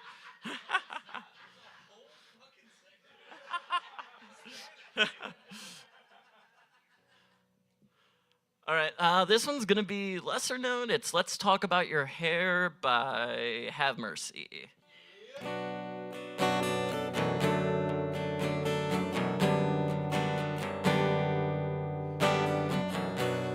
Went to bed that night and dreamed of better things. I got a devil in me and how you lost your wings. I always wondered when you stopped loving me, but I can see clearly. But I know that you know that I know that you don't really care. Let's talk about your hair and how it's grown, and how we know we're not getting anywhere. Nothing is what it seems. Tell me about the man in your dreams, and was it me?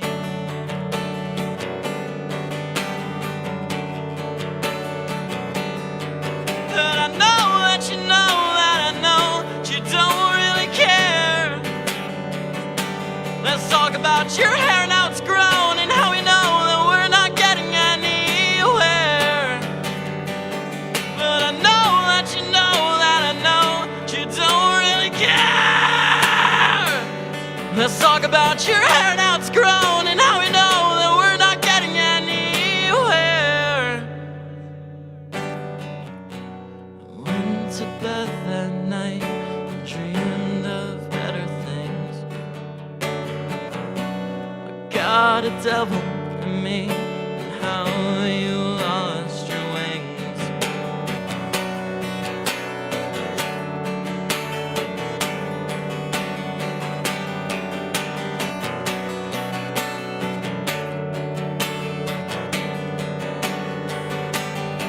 But I know that you know that I know you don't really care. Let's talk about your hair and how it's grown and how you know that we're not getting anywhere. And I know that you know that I know you don't really care. Let's talk about your hair and how it's grown and how we know we're not getting anywhere. Well, I know.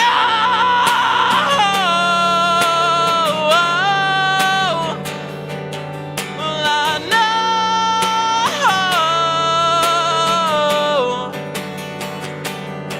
Well, I know.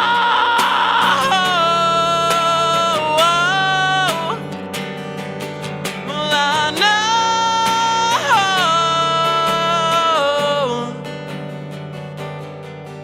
I know that you know that I know that you don't really care.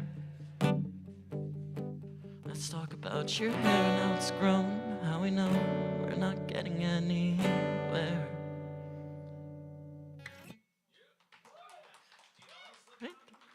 Oh, I know a lot of Slipknot. I don't off the top of my head. I was originally going to do Snuff tonight, but I didn't want to bring another guitar. I also was thinking of doing Psychosocial, but I don't have an instrumental anymore. All right, thank you, everyone. Yep.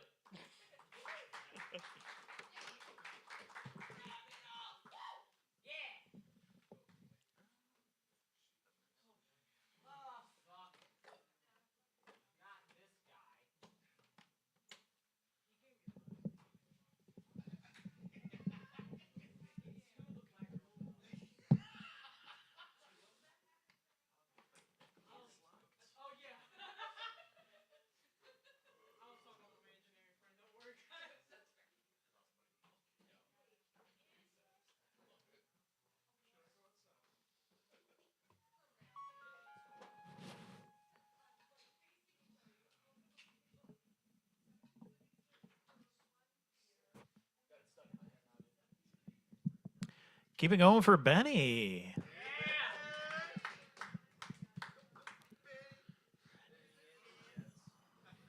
I'm sure he's never heard that one before. Next up, we have Beta.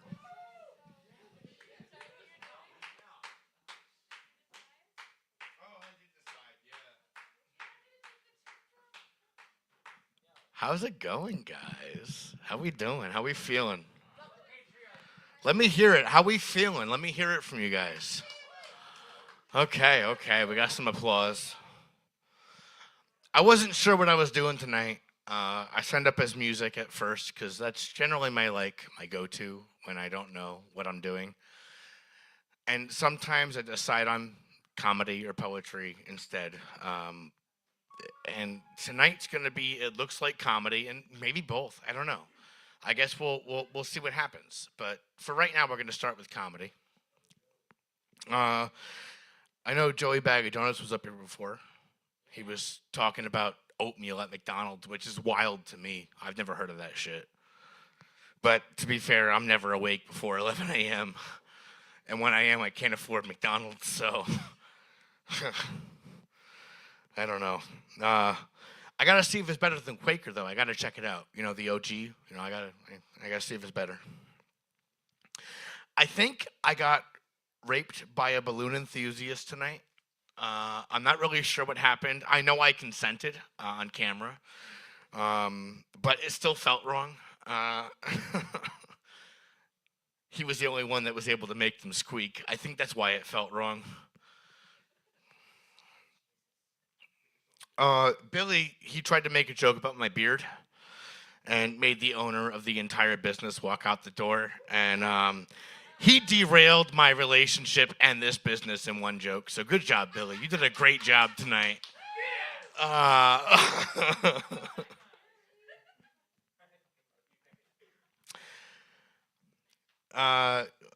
know Machi said she was going to do a burlesque show, but... And she said you weren't doing burlesque. Is that burlesque?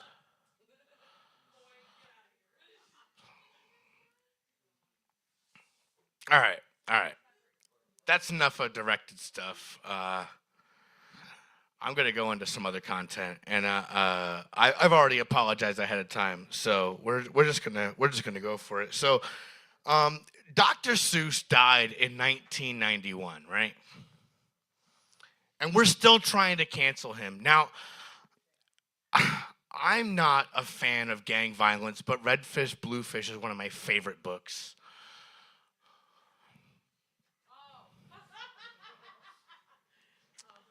Oh. And they say that once you go black, you never go back. But I imagine as a time traveler, the opposite is also true. If you go back, you... Never mind. I'm just going to let that one go. I don't think there's enough current positive black news. I'll explain to you later. We'll catch up later. But I don't think there's enough current positive black news. And I think a lot of my black friends agree with me, is that a lot of the black news these days is like positive black history and negative black current news. And I don't like that. I want to see more positive current black news. I think a lot of my black friends agree with that, right? I see some agreement back there. All right. She also looks like... I feel like Machi just turned into a whole fucking piranha. She's like, what you gonna say next? But I guess my point here is that we went to the fucking moon like less than a month ago and nobody fucking talked about it. And one of the craziest things about that fucking expedition, is that we had... Wait, no. We had people who talked about it, but it wasn't in like mainstream media. No, it fucking wasn't. It was not all over the place like it should have been. We sent the first fucking black astronaut to the moon. It was. Check my facts. All right, I'm getting yelled at. But it's all right. It's okay. It's okay. This is why I gave hugs beforehand. See? I knew I was getting into some rough territory, but it's okay. This is, as far as my knowledge, the first black astronaut to leave lower Earth orbit. Okay. All right. I'll take it. It's okay. But to me, that feels like a big deal. Even if it's not the first, it feels like a big deal to talk about it. And people didn't talk about it. No, they did. Right, exactly. We had everything else in social media news, everything else and all this other shit, but it wasn't being talked about.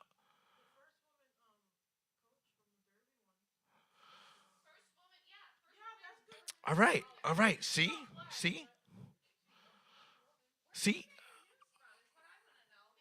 You know, you're kind of ruining this whole thing. All right. No. That's cool. That's completely cool. You guys have a great night. My name is Joey.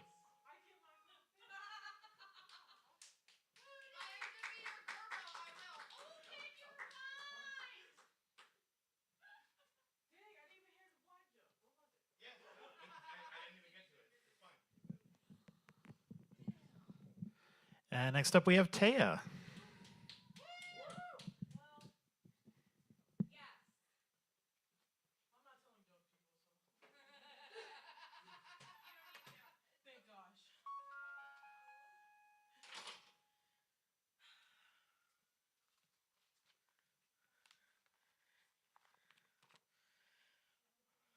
was awkward. He said my name is Taya. So I don't have titles to any of my poems. This one, if you don't know what it means, then I don't feel like explaining it. But this is for that guy over there. Chris.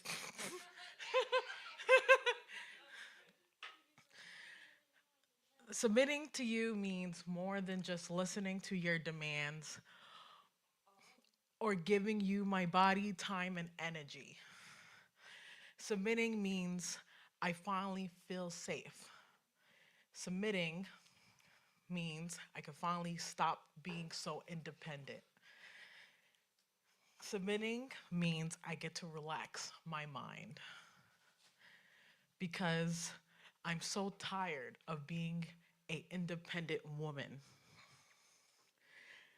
Submitting to you means I get to finally unmask and truly be myself.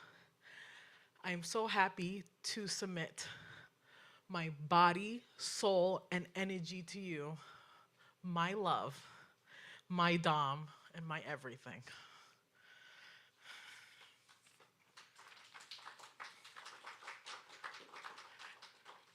I read it to him first before I got permission to say that out loud. But the next one, trigger warning, is essay. Now we get to the good stuff. Wait, is this the right one? Oh. Okay.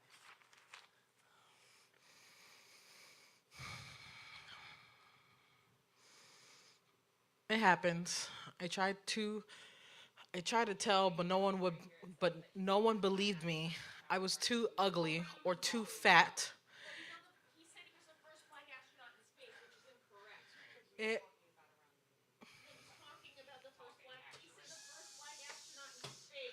I don't think it's that important. I'm sorry. I don't really think it's that important. It's really. No, I'm just saying in general. Is no need to like argue about something that's. It is important, but it's not that important.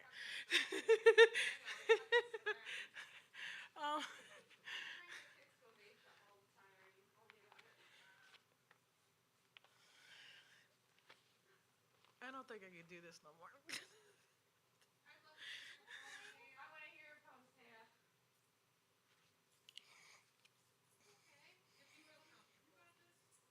It's not that.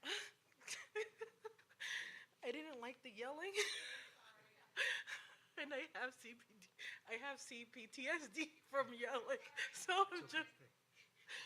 This is embarrassing. I wanted to finish the poems and everybody's fighting for something so fucking stupid. It's not even that serious. Okay.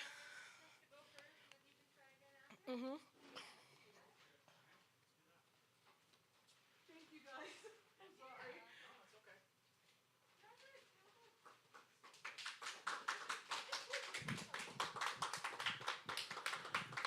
And let's hear for Chris up next. And if Taya wants to come back up, she can.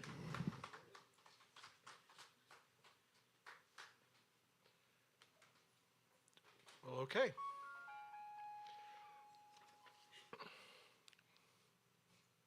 A reliquary drifts unmoored in time, observing, chronicling, and slowly eroding.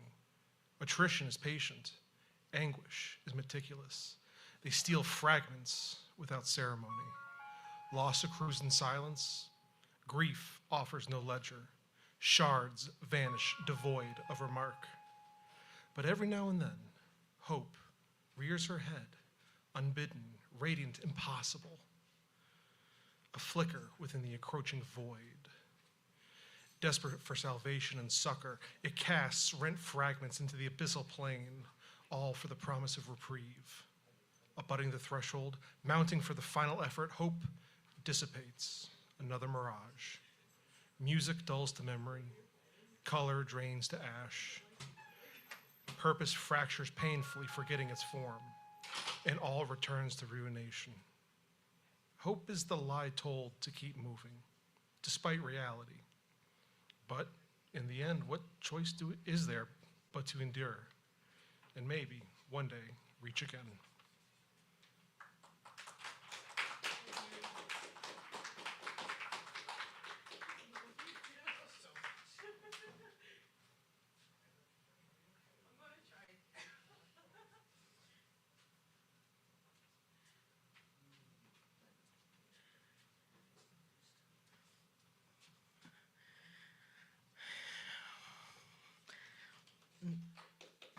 It happens.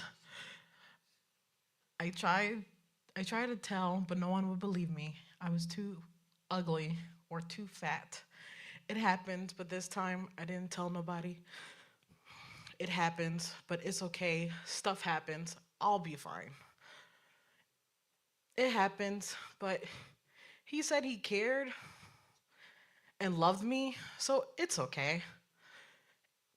It happens, but it's for the guy's pleasure anyway, so it's okay if I don't like it. It happens, but now that's all I want. I don't care who it is. It happens. Oh, it's supposed to feel like this. It happened, but it's not your fault. SA happens a lot more than you think to men and women. It happens, but one day you would heal. This was for last month, because last month was Sexual Awareness Month.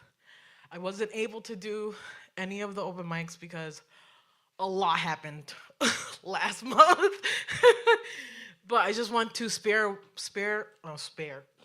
awareness to the men and women who gets hurt every day by sexual assault. It gets darker, guys. I'm sorry. Trigger warning, suicide. I'm not thinking about this at the moment, so please don't call nobody.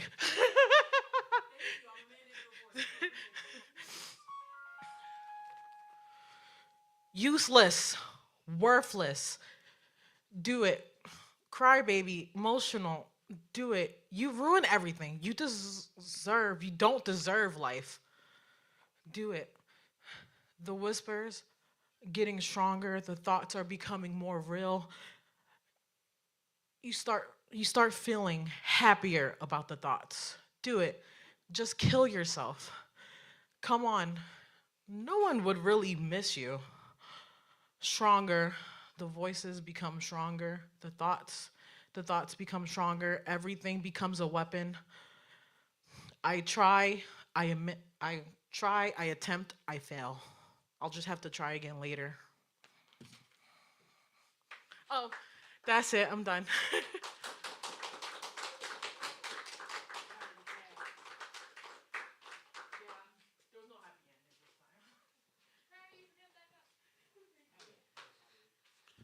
All right, keep it going for Taya and Chris, everybody. So yes, there is an elephant in the room. We will address it later. Let's get through the performances. Let's give everybody their time first, okay? So we've got Sean Wheeler up next.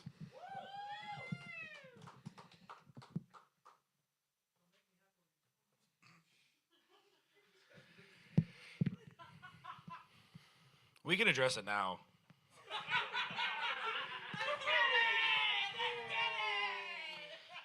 Don't worry. First of all, I want to start by the reason I laughed briefly, right 2 seconds ago, was because I farted at the most inopportune time and only me and Billy heard it. So I'm sorry.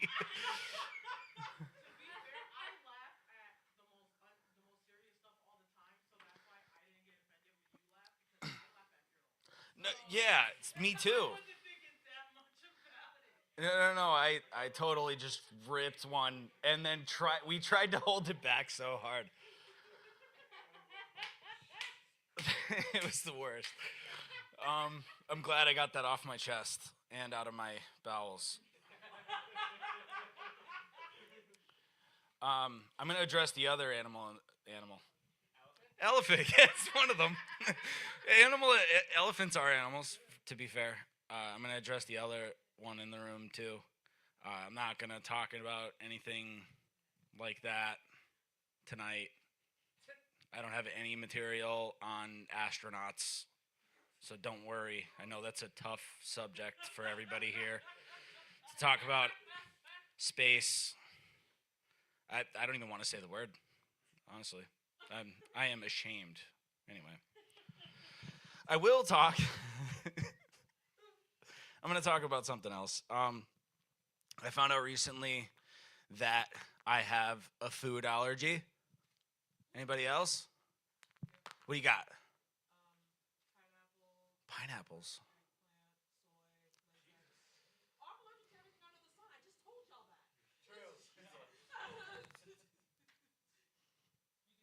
Jesus Christ. Dude, I keep trying to do some kind of crowd work on anybody allergic to stuff, but there's always one. That's just the whole pantry, yes.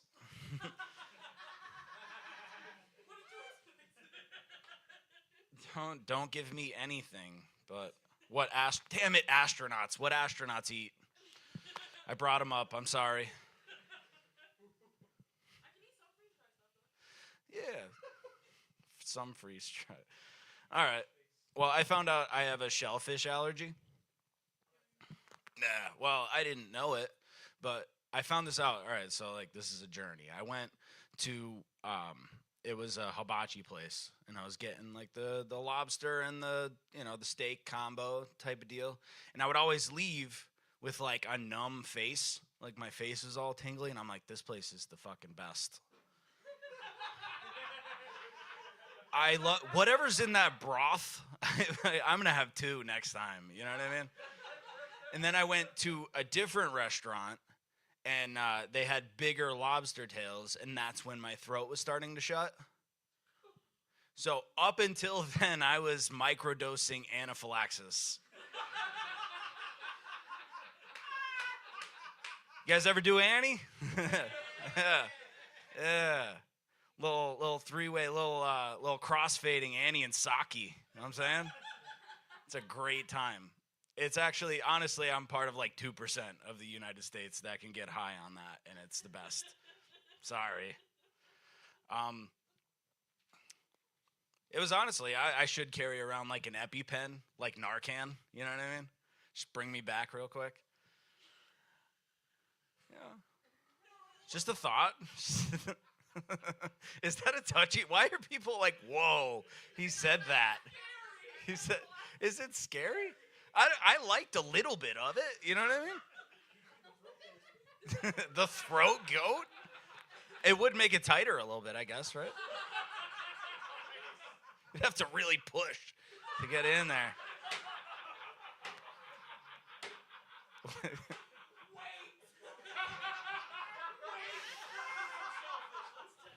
No.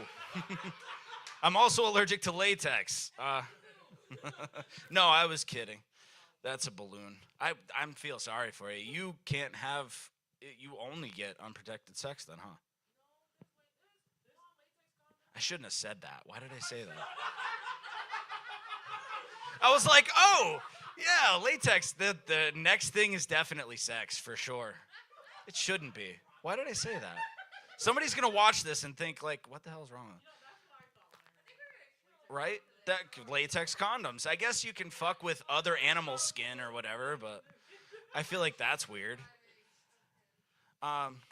So yeah, using anaphylaxis like a drug is where I was. It's fun. It really, if you get a chance. If you get, you might be able to do it once, some of you.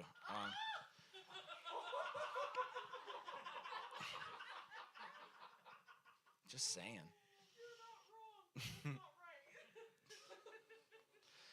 You guys know a lot about drugs, like other drugs? A little bit? You guys know what hard is? And before you guys start chanting hard, I swear to God, every time I try this fucking joke, it gets distracted by some kind of trance you all go in. Heart. It's the cult of heart.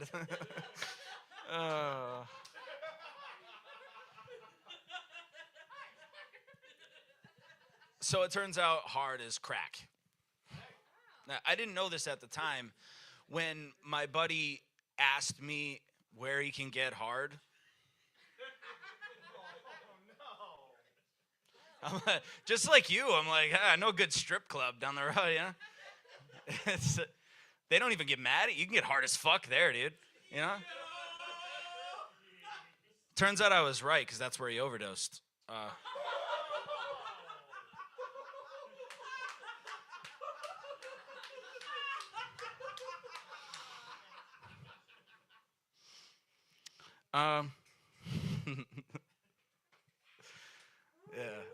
Actually, it's funny. The last time I was at a strip club, first thing was first. I walked in. I was there for a buddy's birthday party. Yeah, birthday party's weird to say for a strip club, but I was there for his birthday. There wasn't balloons or anything. There might have been one of those balloons with the cock on it. Well, yeah, a lot of cake, for sure. So, you know, the night's winding down, right? And I walk in, and the first thing I saw was a girl I went to high school with, which was kind of weird for me because she came right up to me and did like a weird move with it. Felt like a movie, like the whole world stopped for a second. I was like, this is weird. I know you. Why are you doing this to me right now? And then a little while later, this other girl comes up to me, and she's just over and over asking for $1. It's like, hey, give me $1. I'm like, nah, I don't want to break another bill. I'm getting out of here, you know? No, give me $1. Come on, just give me a fucking $1. Just give me I'm getting extorted by a stripper to give her $1. My buddy comes by, and she goes to him, hey, do you have $1 for him? For me to get, she didn't want the $1. She wanted me to give her the $1. And then she just grabs my shit and walks away. This is a true story. She just gathered some information. This was a reconnaissance mission, for sure. Who sent you? Who sent you over to just grab my shit? Either somebody needed that intel, or this was Anubis weighing my sins against my fucking penis or whatever. Somebody sent her over to grab my shit. Like the fucking Terminator or something, you know what I mean? Fucking, what the hell is the guy's name from the Terminator? The kid? No, the kid. What's the kid's name? John Connor. John Connor. Give me $1.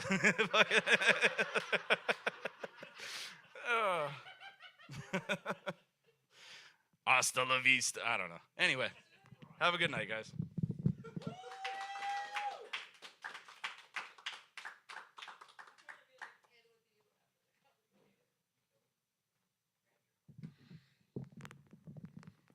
All right, let's hear for Sean and all our performers tonight. And let's have Ken Unstuck close us out.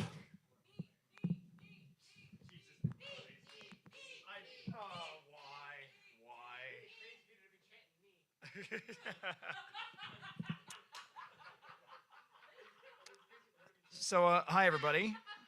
I'm Ken. I'm one of the owners here at Union Vapors. If you don't know me already, I am. Hi everyone. I'm glad you've been staying later, Sean, so you can see all the weird fucking shit that happens when you normally leave. Like, I legitimately feel bad for the comedians who just step out because it just gets so much. There's a lot of material there, but so I'm just going to do a quick rundown of the events that we have coming up. First off, I'm looking at them. Shout out to Stronghold Studio, Artist Collaboration Collective Coffee for all the awesome shit they do. Shout out to Summer for running sound, for Billy for running snacks. Hard. Hard for our intrepid host. Do the things that he tells you to do. There's nothing culty about that at all. No, I know that he's been talking about a benefit show that you should absolutely go to. Look, if there's anybody that when they say, hey, let's rally behind this person, anyone you'd expect to know about the miles that someone's put in, into the scene. Rich has been there for more than 10 years, supporting you guys as you support one another. He doesn't ask a lot of us. Buy his stickers. Why? Come on, dude, they're a fucking $1. Like, if you've gotten $1's worth of amusement out of tonight, which shouldn't have been hard tonight,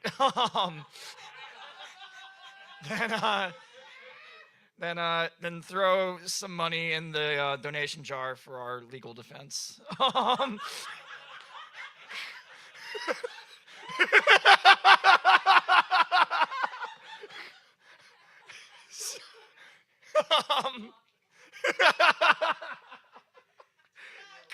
Christ.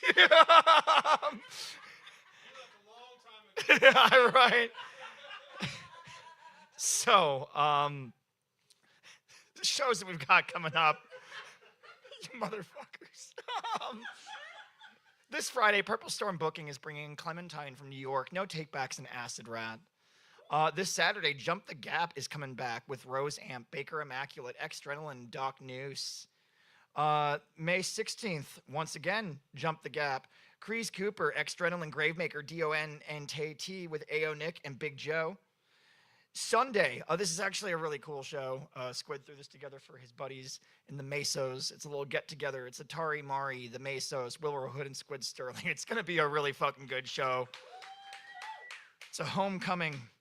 May 22nd, definitely going to be one of the more high-profile shows of the year. We're going to have Catching Yetis, Permanence, Free Fall, and Pucker Up here at the shop. Do not miss it.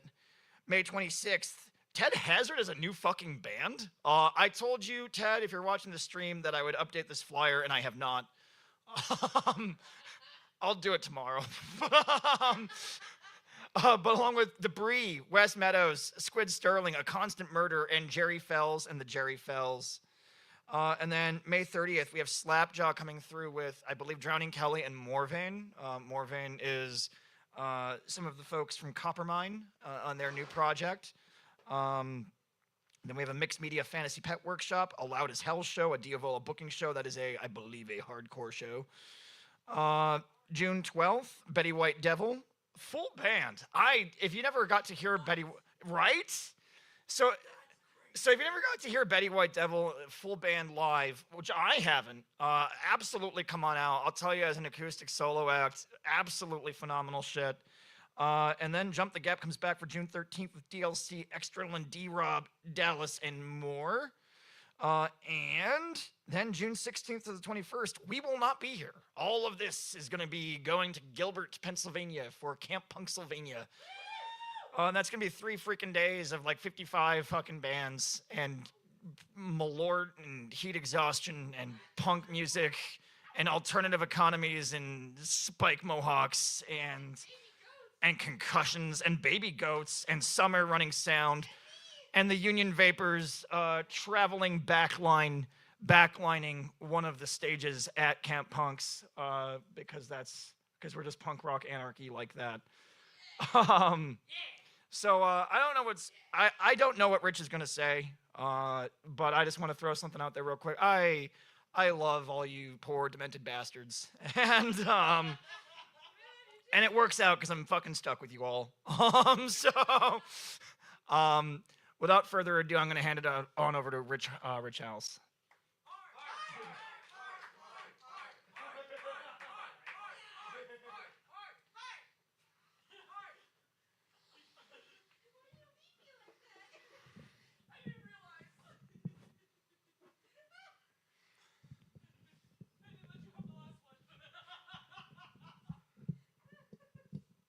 All right. Should we talk about the elephant first, or should we talk about the benefit first? Let's talk about the benefit. Okay. So, yeah, there we go.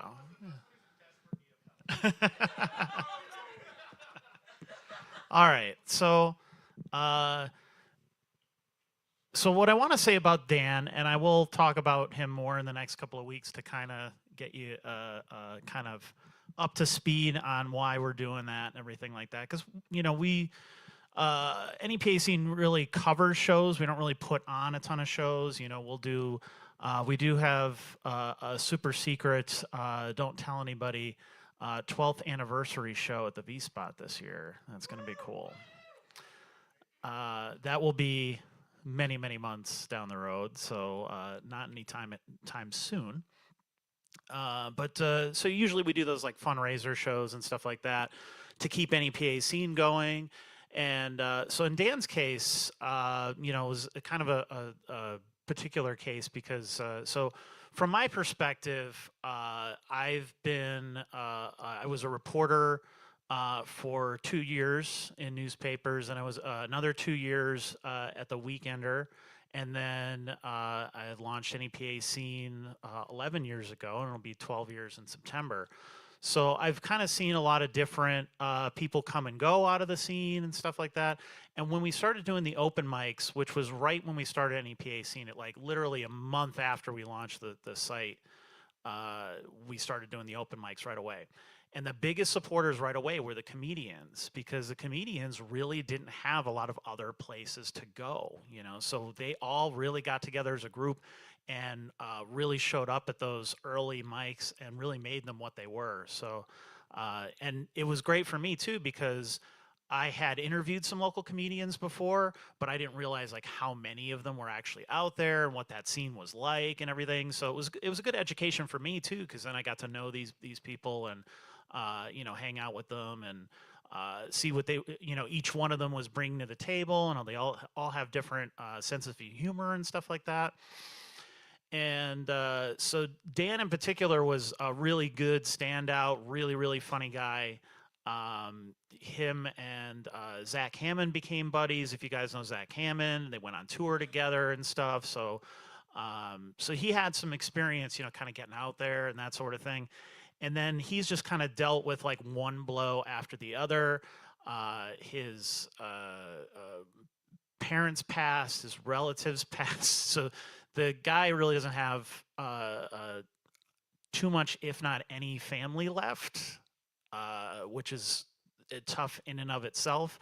But then he started having these really bad health problems, and he basically kind of had to get out of doing stand-up. And so he's been more of like a streamer, from what I understand, on like Twitch and stuff like that, like doing video games and things like that. So he still tries to entertain people and have a good time and whatever, but he can't get out much because he's, dialysis and everything else. He has kidney disease.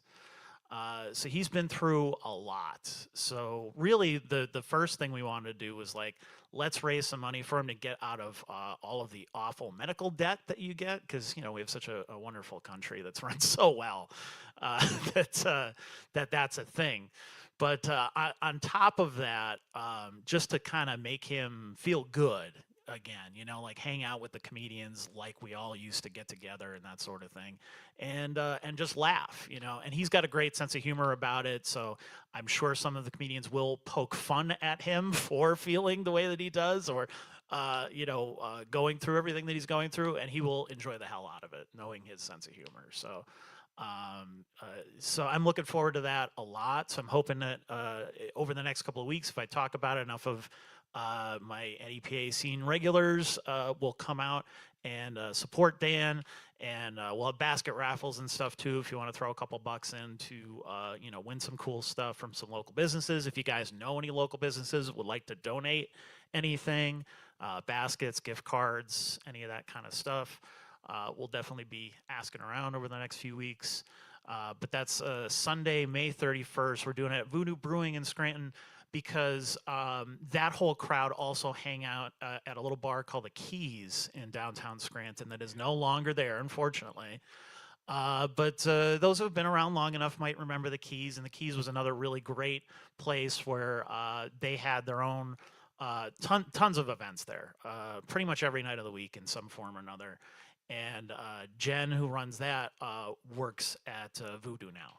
So we're going to try to bring some of those Keys vibes. So if you remember the Keys and you love the Keys, or if you want to experience what that might have been like, definitely come out to that as well.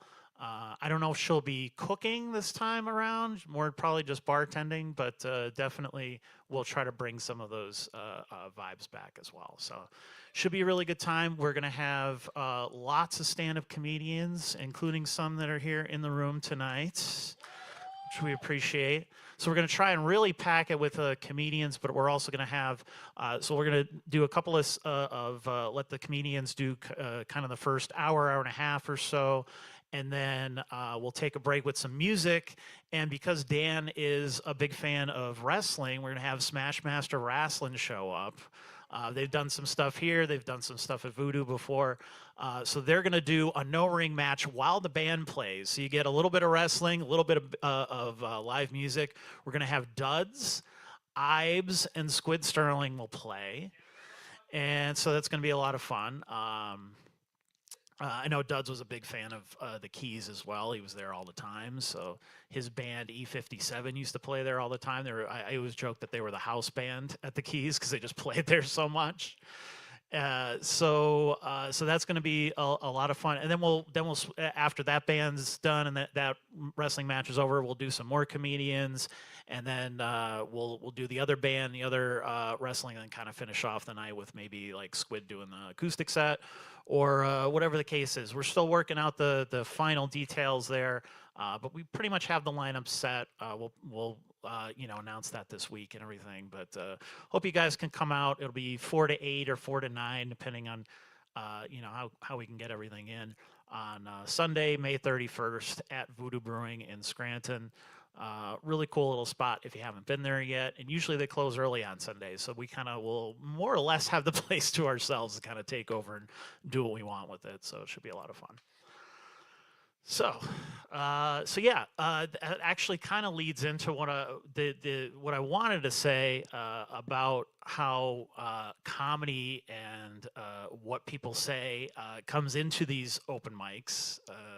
It's not when I see it, something like that, where people clash over the ideas of what should or shouldn't be said or things like that, it's tough because I've always taken the stance that the open mic is uncensored, so you can come up and do what you want to do. So unless you're like going to get up there and just like do a Nazi salute, then I will tackle you personally and I will beat the fuck out of you. And I'm not a violent person. But other than something like extreme like that, we've had comedians get up and just try to say the filthiest stuff or the most offensive thing or something like that to try and get a rise out of people. And sometimes it works and sometimes it doesn't. And sometimes it goes over well with certain people and sometimes it doesn't. And that's just how things are going to be. But I also can't control what people say when they get up there, because I also have people like, well, just tell them they can't say this or that or whatever. And I'm like, well, that's a slippery slope. Then we go down okay, well, if you find that offensive, then that's going to be offensive to somebody, and that's going to be offensive to somebody, and then we just roll down the hill until, okay, now there's no topics that anyone can talk about. And then it's like, well, then can we sing about those things? Well, no, if we can't talk about them, we can't sing about them, so we can't do any songs that are about certain things. And it just keeps going until we really can't do anything. We can't really express ourselves, because for as many people who might be on one side or the other these days, especially with tensions being what they are, left and right and in between and all that, people get they pick team A or team B or whatever, and they get real hyped about it, and it can turn into a whole thing. So I've seen it happen a few times. I've had to get in front of people a few times, or get people to calm down. When we first actually got to the V spot, now we're established there for 8 years, so pretty much people are used to what goes on there. But at first, I literally had to step in several times when comedians were just telling not even really offensive jokes, just jokes, period. There were people who were really just they were there to just drink themselves to death on a Tuesday, and they did not want to be disturbed by anything that was happening on that stage, and they tolerated the music because the music was always there. But when the comedians came in, they really couldn't stand it for the longest time. Like I thought I was going to get punched a few times because I had to literally stand in front of people who were like chest to chest, like, let's go, let's take this outside. Okay, no, we're not doing that here. You know, like, I don't get why if you don't like what's happening there, you can't just ignore it and go back to your beer. I don't really understand why that's a problem. And that's why I try to work into my little intro every week, especially when my intro is slightly different there than it is here, because here's a little more kind of a quieter, intimate space. But when I'm there, I have to kind of include like, hey, if it's not your thing, that's okay. They're just going to do their thing for a few minutes, and then they're going to get off the stage, and you could just go back to your drink or your conversation, and then the next person that gets up might do something that you really do like. And then you'll be good and everything's fine, you know? And it's sad that you have to talk like children to some people because they're going to throw a little hissy fit, but that's how it is. But then, you know, on the other side of it, you know, you have certain people like, and I'm talking about just jokes that are just like, you know, just a silly dick joke or something like that. When you're getting into race and things like that, especially, it seems that it's always a white guy, always a white male, and they really want to talk about it because it's the easiest thing, it's the easiest button to push. And I'm kind of the way I look at it as I think that it's too easy. I think it's much better, much more clever if you want to push yourself as a comedian or a writer or an artist or anything like that. First, you should do it, you know, stuff that's personal about yourself. You know, make fun of yourself, break yourself down. You know, I don't have to tell a comedian that. That's kind of comedy 101. You know, like you attack you bring you're down to the level of the audience, and then the audience is with you because you've made fun of yourself and you've taken yourself down and that sort of thing. So that's really the start. Then you want to get into kind of heavier topics and things like that. You kind of have to, I think, know your audience a little bit. And the way I look at it, and I cannot speak for anyone outside of people who are very, very pasty, obviously. But I know that I don't want to get reminded that I'm the one person in the room or 2 or 3 people in the room who aren't white and want to be reminded of that over and over and over and over again every single week. When I come to an event where a bunch of people are all hanging out and having a good time, I want to feel included and have everything be inclusive. So maybe, like, I don't know, white guys, maybe let's just lay off that shit. Can we just not? Like, maybe just for one night, like maybe more than one night, just not fucking get into stuff that you have no clue about. You know what I mean? Like, you don't live that life. You don't know what it's like. Can you just not, you know? Because then, you know, I've also had the, you know, there was an issue with people, you know, making gay jokes or trans jokes and things like that as well. And it's the same sort of thing. It's like, you know, trans people are such a small minority in the country, and maybe they just don't want to be singled out for one night. Like, maybe they just want to go out and fit in with everybody else and just have a good time and express themselves the way everybody else does, and like just kind of, you know, vibe, chill, that sort of thing. That's kind of what we're going for, I think, here more than anything. So, like, can we just not be reminded of our differences constantly? Can we just not pick on people for this shit? I don't know. To me, it starts to feel like you are picking on people when you're in a small room like this. So I guess what my message here is maybe think about your audience. Think about them. If you consider people your friends, your community, whatever, maybe put yourself in their shoes for a minute and think, is this really what I would want to hear tonight if I was this person? Or maybe we could just, just do something else. Maybe just do something that brings everybody together instead. I just think that's the better route to go about things. Yes. Absolutely. Absolutely. Mm-hmm.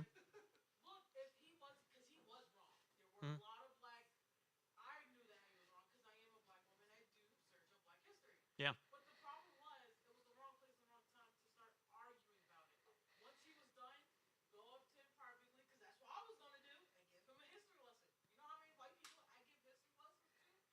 I cannot even imagine.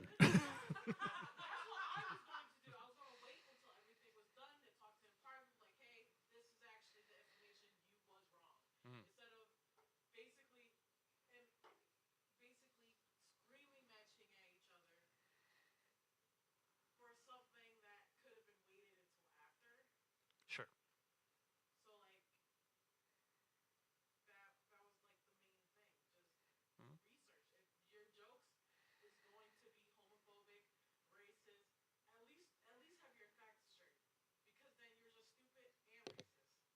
Sure.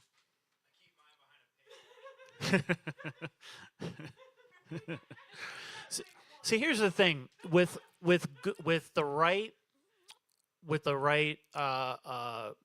cleverness, the right writing, you can joke about literally anything, and you can make people laugh and make it work. But that's the thing with the open mic is some people are just going up there and trying it. And then they realize, oh shit, okay, that was not the way that should have came out, or is that not the way that should have worked? Because I think anybody who knows Joey or anybody else is that he's not that guy. You know what I mean? Like he's not a bad person, nor I think it's just sometimes it's the wrong approach, and sometimes it's learned the hard way, and that sucks. Feelings get hurt and people get pissed and whatever. But like you said, we can work that out after the fact. You know what I mean? Like I think that's where the real learning is like actually sitting down and talking to people. So anybody who knows me knows that I'm a listener, and that's what I do. I'm always listening to people's feedback. I'm always listening to what people, as an interviewer, I consider myself more of a passive interviewer in the sense that I'm going to give you the question, the prompt, and then you're going to tell me the answer. I'm not here to talk over you. I'm not here to interrupt you every 2 minutes to throw in my thoughts. I want to hear what you have to say. That's why I'm interviewing you, so I'm just going to let you. And so I kind of do that just in everyday life too, is just listen to people, listen to how they feel, listen to how they take things, stuff like that, and try to kind of find some common ground with everybody. So I think that's what we do here. Typically, this I think was an unusual one where, a nerve is touched and things get out of hand. But I think we can all learn a lesson from that too. So hopefully we did. Hopefully we'll talk that out in the future. And the only reason I didn't stop everything and do this then was just I think we needed to give everybody their time first, and let everybody do their thing and then do that. So. You can agree to disagree with me on anything that I said. That's just my personal thoughts on it. You don't have to agree with me. But yeah, let's talk about it and let's not make it a thing. And let's not go on social media and start freaking out and turning this into some kind of thing. Because that's the thing that people do too is we'll do, we literally do this every week. So you think about like, that's 52 events in a year, unless, we miss a week here and there for something else. And everything goes right for 51 of those weeks. And nobody's sharing the live stream. Nobody's saying the next day, hey, I had a great time. That was a lot of fun last night. I saw this and this, and let me tag that person. Or, hey, all those photos that I take every week, maybe post a couple of those and be like, hey, here's me doing this. I had a lot of fun doing that. Or here's photos of somebody else who are doing something. You should really pay attention to this person. You should follow them, that sort of thing. Keep that positivity going after the mic is done. And especially on social media, because NEPA Scene is an online digital publication. Everything we do is on our website or our social media accounts or any of that kind of stuff. So I hope that that's what people do. Obviously, you can say whatever you want to say, post whatever you want on social media. You're going to do it anyway. It's fine. I can't tell you not to. But I think whenever something like this happens, everybody takes to social media to go, oh my God, I can't believe this. And then everybody kind of gets this impression of, oh man, what's going on there? What's wrong with these people? Why is this such a bad thing? Oh, why do all these bad things keep happening there? It's like, well, because that's what only anybody's ever saying. Let's share the nice stuff. Let's share the good stuff. Everything went positively tonight except for one small thing. So let's do that. I don't know. That's just my thoughts. Again, say what you want, think what you want. I'm just putting it out there. Those are just my thoughts off the top of my head. So thanks, guys. Thanks for coming out to the NEPA Scene Open Mic. We're here every Monday. If you want to perform, signups are 8 to 9:30. We start at 9, usually run till midnight, 12:30 or so. If you'd like to support NEPA Scene, we got a little merch table over there. You can throw a buck or two in the donation jar, grab a sticker, button, or anything like that. And then tomorrow we do it again at the V Spot. The V Spot is earlier. Signups are 6 to 8. We start at 7:30, and then we run till about midnight, 12:30 there as well. So hopefully I will see you guys tomorrow at the V Spot and here next week at Union Vapors. Thanks, everybody. Thanks to Ken for allowing us to do this here and push the envelope sometimes. By all means, yeah, come on. And thanks to Summer and Billy and everybody who came out tonight. Stronghold Studios, holding it down back there. So I'm not going to officially speak for both of us, but I have talked to Rich a lot, and there's a reason that I asked him to help us run this open mic here. Like I said, the years in it, I think, speak for themselves. What I want to say to everybody at home and everyone in this room is I want you to come here on Mondays, and I want you to bring the stuff that you're not sure if it's going to work. I want you to bring the stuff. I want you to bomb here. If you're going to suck, I want you to suck here. If you're going to write poems that don't fucking rhyme, do it here. If you're going to write songs and if you're going to perform songs and your instruments will be out of tune, fuck up here. This is the open mic. I want it to be a lab for you guys who are working on your craft. What I can ask, I can't tell anybody. I'm not anyone's mom. I am apparently everyone's uncle. But